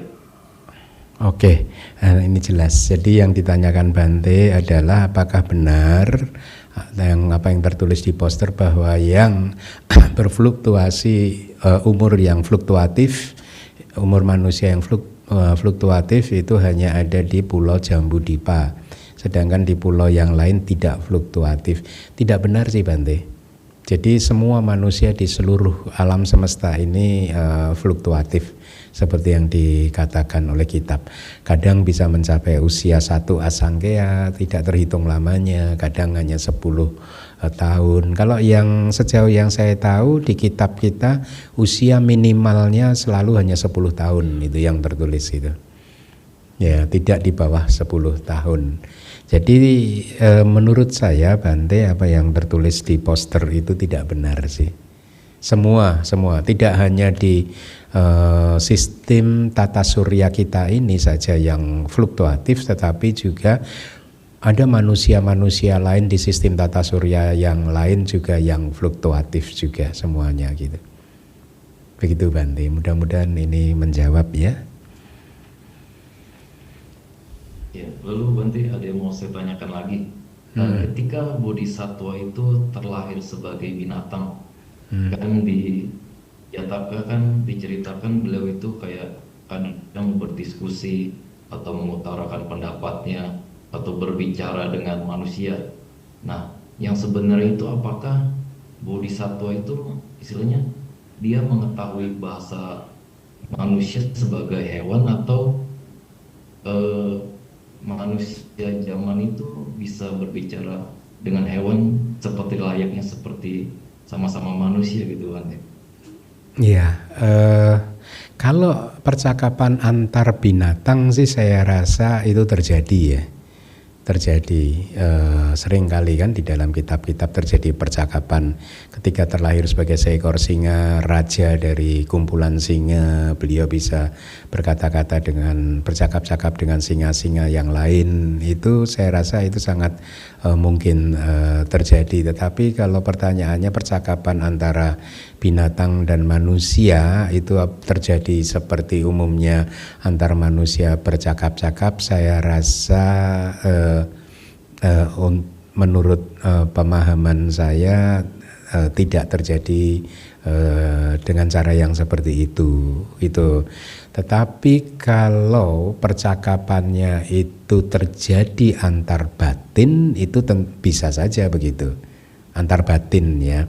Kan ini sama persis ketika terjadi percakapan antara manusia dengan dewa begitu ya.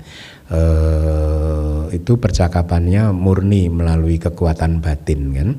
Dan bahkan itu bagi mereka yang pernah mengalami percakapan dengan para dewa, itu mereka bisa bercerita bahwa mereka merasa hanya sebentar saja bercakap-cakap, tetapi ternyata sudah terjadi banyak sekali tukar pendapat, tukar informasi yang panjang dalam waktu yang sangat singkat, yang menurut ukuran manusia harusnya dalam waktu yang sesingkat itu tidak mungkin terjadi percakapan yang dengan isi yang sebanyak itu gitu. Tapi itu terjadi gitu. Jadi si manusia merasa seolah-olah terjadi percakapan itu hanya beberapa detik, tetapi sesungguhnya selama beberapa detik itu sudah banyak sekali pembicaraan yang dilakukan di antara dia dan dewa tersebut. Jadi saya rasa kalaupun di dalam cerita Jataka terjadi percakapan-percakapan yang seperti itu, hanya bisa terjadi kalau itu melalui batin sih ya. Tapi kalau itu tidak, sulit untuk bisa menerimanya ya, bukti-buktinya itu pendukungnya atau bagaimana menjelaskan bahwa binatang bisa bercakap-cakap dengan manusia seperti manusia bercakap-cakap dengan sesamanya, itu agak sulit untuk bisa mempercayainya gitu. Begitu Bante ya. Ya, terima kasih Bante. Baik Bante, Sukihotu. Sadu. Terima kasih Bante atas jawaban yang diberikan. Bante, mohon bertanya apakah masih diberikan kesempatan saat ini pukul 10:15. Satu lagi, baik Bante. Baik Kalemita, pertanyaan terakhir kami persilakan bagi Kalemita yang berada di ruang Dhammasala.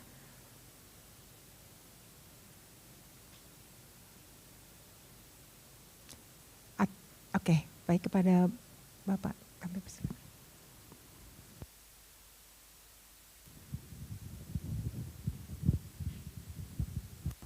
Wandami Bante, saya dengan Tony dari Jakarta. Saya mau bertanya tentang Nirodha Samapatti. Apakah ada persamaannya dengan pencapaian Nibbana pada saat arahanta hidup? Terima kasih Bante. Baik, apakah Nirodha Samapatti itu ada kesamaannya dengan pencapaian Nibbana?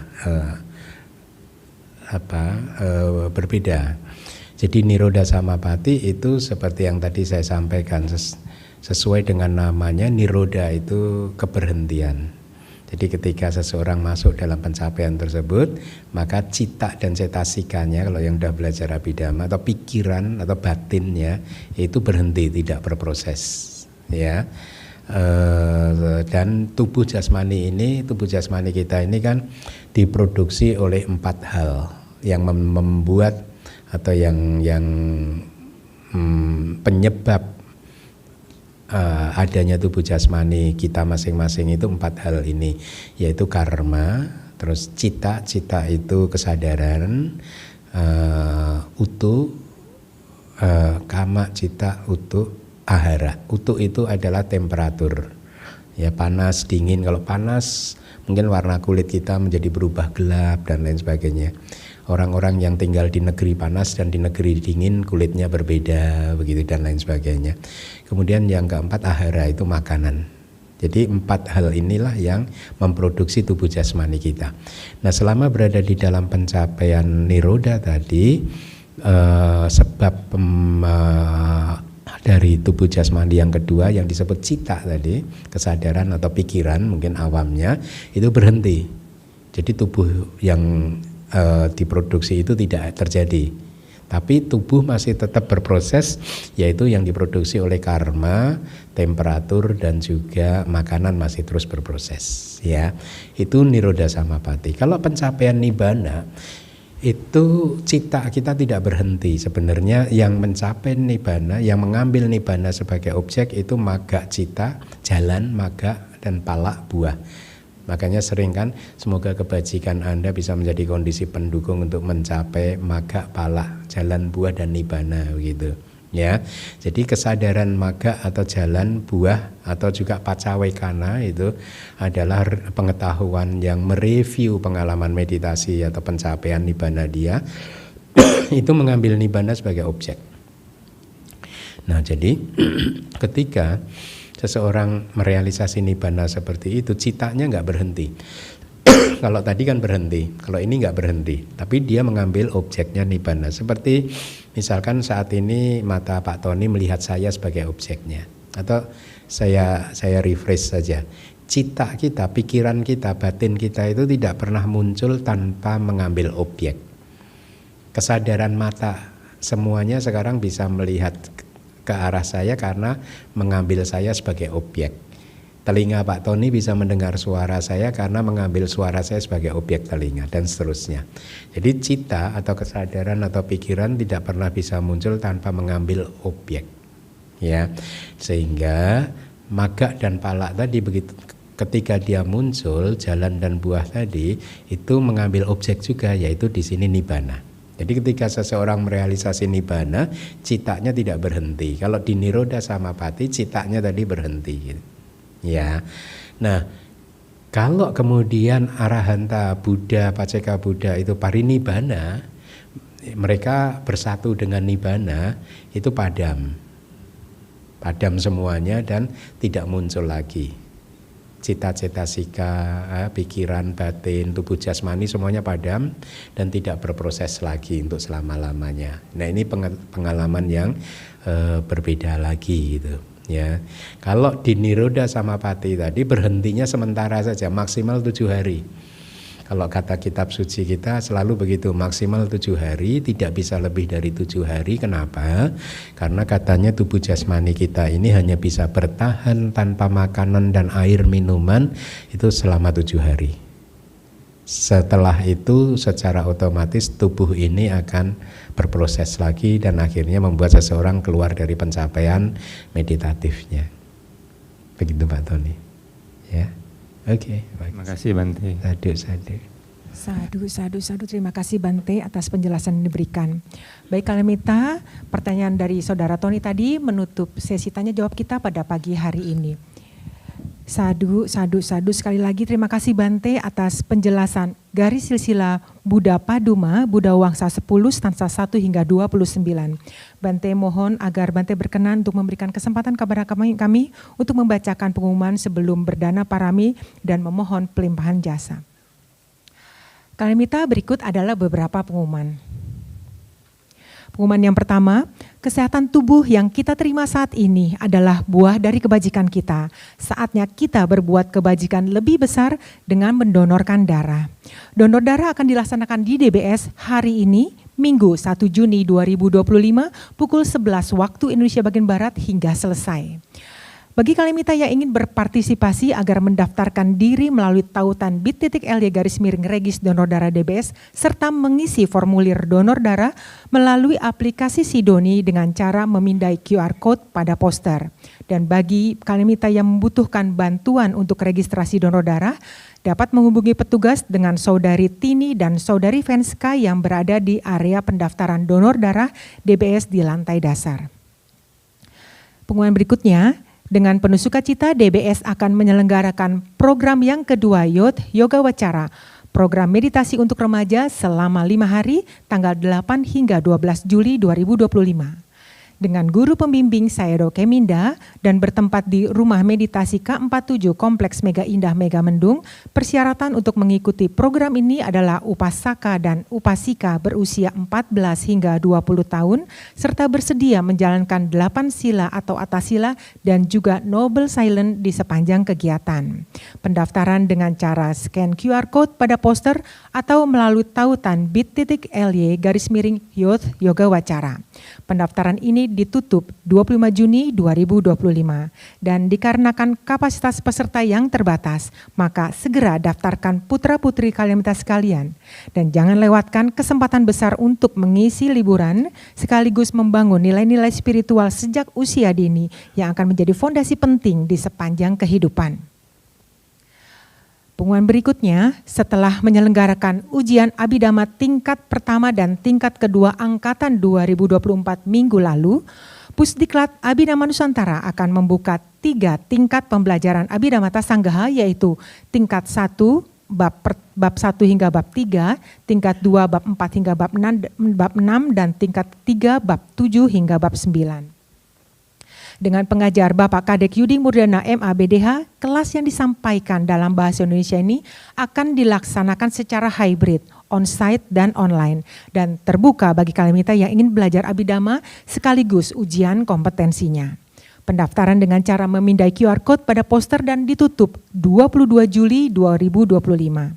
Dan untuk informasi lebih lanjut dapat menghubungi Pusat Informasi DBS dengan Saudari Eda di nomor telepon 0813 8700 3600. Kelas Abhidhamma tingkat pertama bab 1 hingga bab 3 Cita-cita Sika dan Pakinaka akan diselenggarakan tiap hari Rabu mulai 23 Juli 2025 pukul 19.30 hingga 21.30 waktu Indonesia bagian Barat. Kelas Abhidhamma tingkat kedua bab 4 hingga bab 6 Witi, Witimuta dan Rupa akan diselenggarakan tiap hari Kamis mulai 24 Juli 2025 pukul 19.30 hingga 21.30 waktu Indonesia bagian Barat. Dan kelas Abhidhamma tingkat ketiga bab 7 hingga bab 9 Samucaya, Pacaya dan Kamatana akan diselenggarakan tiap hari Jumat mulai 25 Juli 2025 jam yang sama pukul 19.30 hingga 21.30 waktu Indonesia bagian Barat. Pengumuman berikutnya, untuk menunjang pembelajaran kitab suci, Pusdiklat Abhidhamma Nusantara juga akan membuka kelas Bahasa Pali tingkat pertama, angkatan pertama yang akan dibimbing langsung oleh Selai Parami setiap hari Minggu pukul 12.30 hingga 14.30 waktu Indonesia bagian Barat mulai 27 Juli 2025. Pendaftaran dengan cara memindai QR Code pada poster dan ditutup 25 Juli 2025. Informasi lebih lanjut dapat menghubungi Pusat Informasi DBS dengan Saudari Eda.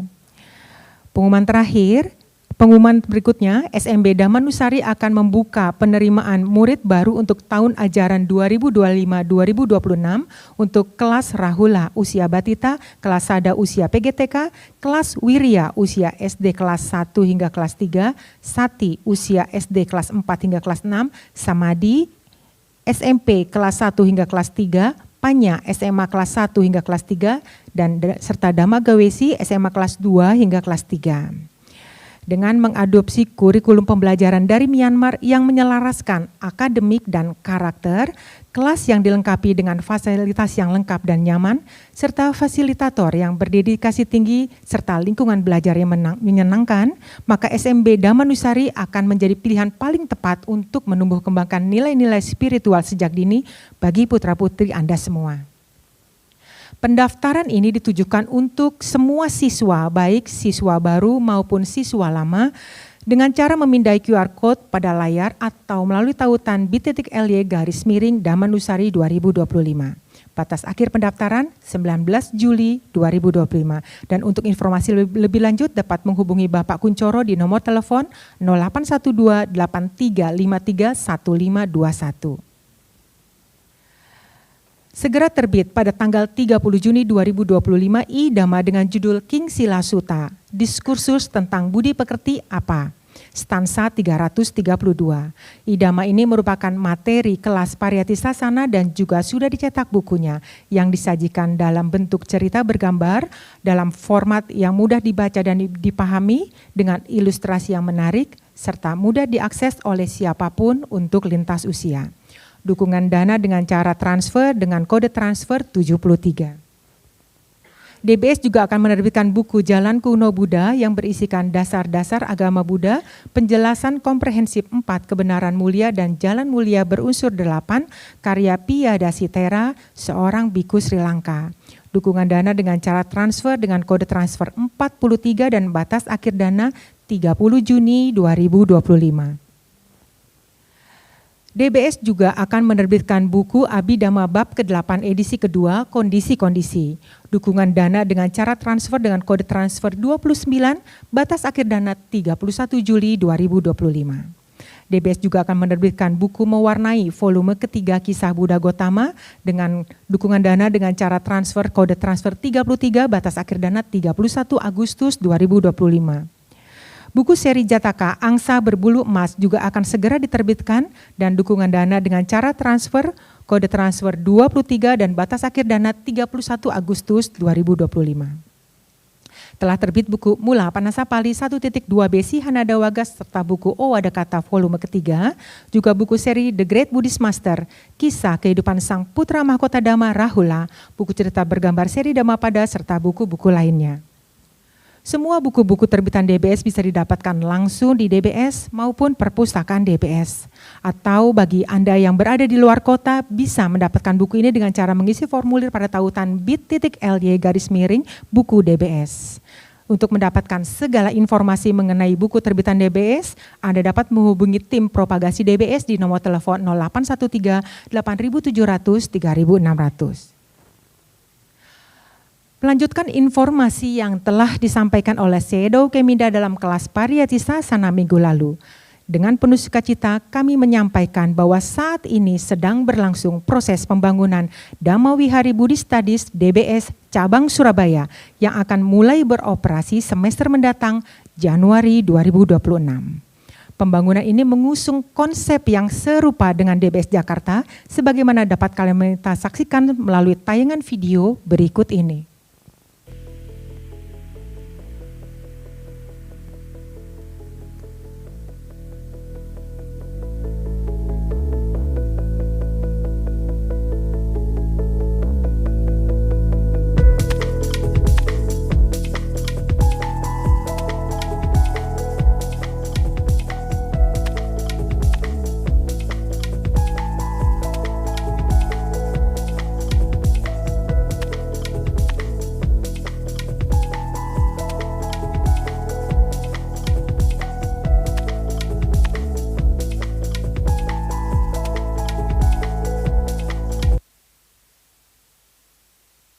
Dengan dukungan penuh dari Bapak Budiman Butopo selaku Dewan Pengawas DBS Surabaya dan Bapak Gondo Wibowo sebagai Ketua Yayasan, DBS Surabaya adalah satu-satunya perwakilan DBS di Surabaya dalam bentuk cabang melengkapi afiliasi Sariputa Buddhist Studies di Pekanbaru dan afiliasi Wihara Dhammadayada di Medan.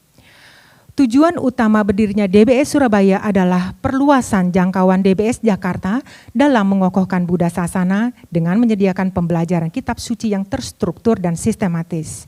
Mulai dari pembelajaran tingkat sekolah minggu hingga kelas Pariyati Sasana, termasuk juga program khusus andalan seperti kelas Abhidhamma dan kelas Bahasa Pali. Seluruh program yang akan dijalankan di DBS Surabaya akan mencerminkan atau mirroring dengan program-program yang telah dijalankan di DBS Jakarta. Bagi Kalmita yang memiliki semangat pelayanan untuk turut berkontribusi, baik sebagai bagian dari tim Wiyawaca maupun sebagai fasilitator sekolah minggu, kami mengundang Anda untuk bergabung dan mendukung pengabdian luhur di Surabaya ini. Silakan menghubungi Bapak Budiman atau Bapak Gondo melalui nomor handphone yang tertera pada layar. Dalam menjalankan misi mulia ini, DBS Surabaya akan dibina langsung oleh Sayalai Parami, murid dari Sayadaw Keminda. Sayalai Parami kelahiran Surabaya telah menempuh perjalanan spiritual dan akademik yang luar biasa. Terinspirasi setelah mengikuti Abhidhamma Med Isi yang disampaikan oleh Sayadaw Keminda di Surabaya pada tahun 2012, Sayalai Parami kemudian memantapkan tekadnya untuk menjadi murid Sayadaw Keminda.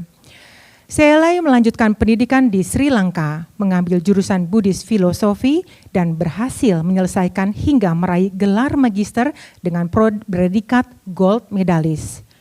Tidak berhenti di sana, Sayalai juga menempuh pendidikan sarjana di ITBMU Myanmar hingga memperoleh gelar bachelor.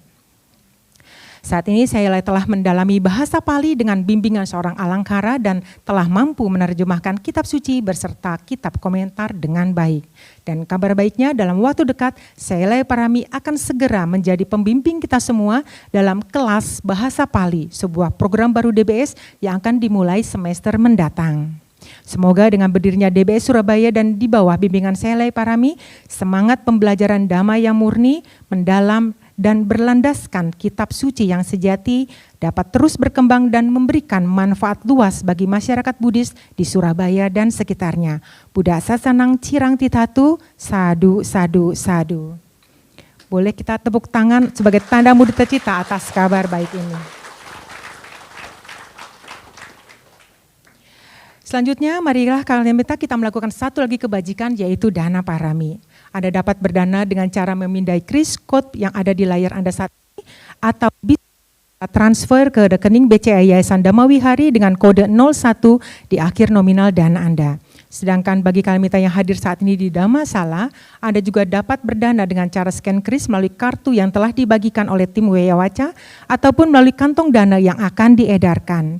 Dan dengan pemahaman yang benar tentang berdana, mari kalimita kita siapkan batin yang penuh sukacita untuk melakukan kebajikan melalui dana param.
Sadu, sadu, sadu. Anumodana kami ucapkan kepada kalimita semua. Selanjutnya kami mohon agar Bante berkenan untuk membimbing kami semua untuk menuntun dalam melakukan pelimpahan jasa atas semua bentuk kebajikan yang telah kami lakukan pada hari ini. Kepada kalimita semua kami mohon untuk beranjali dan kepada Bante kami persilakan.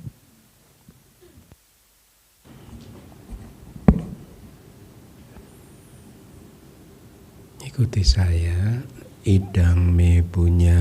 Idang me punya asawakaya wahang hotu idang me punya nibanasa pacayo hotu mama punya baga sabak satana bajemi tesabe me samang punya bagang labantu. Semoga jasa kebajikan saya ini mengalir ke arah kehancuran noda batin. Semoga jasa kebajikan saya ini menjadi kondisi untuk merealisasi nibbana.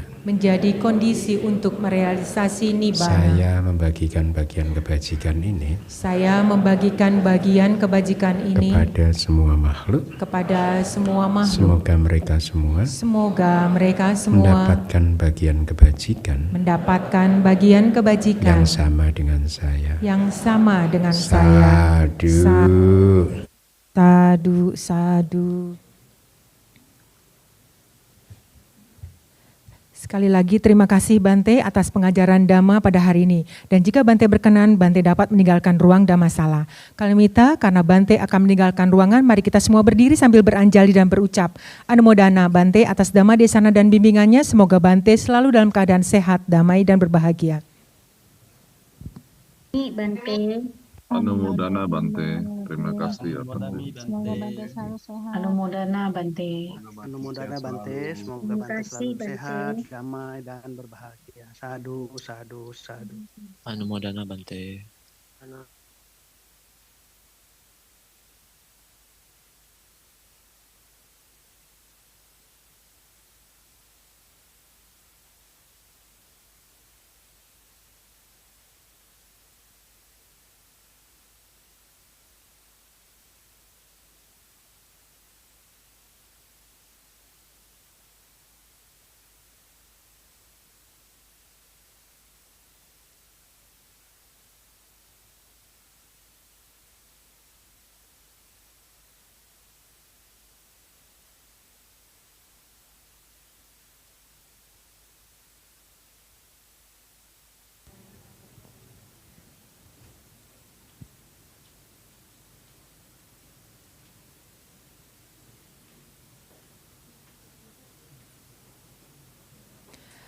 Demikianlah Pariyati Sasana DBS pada pagi hari ini.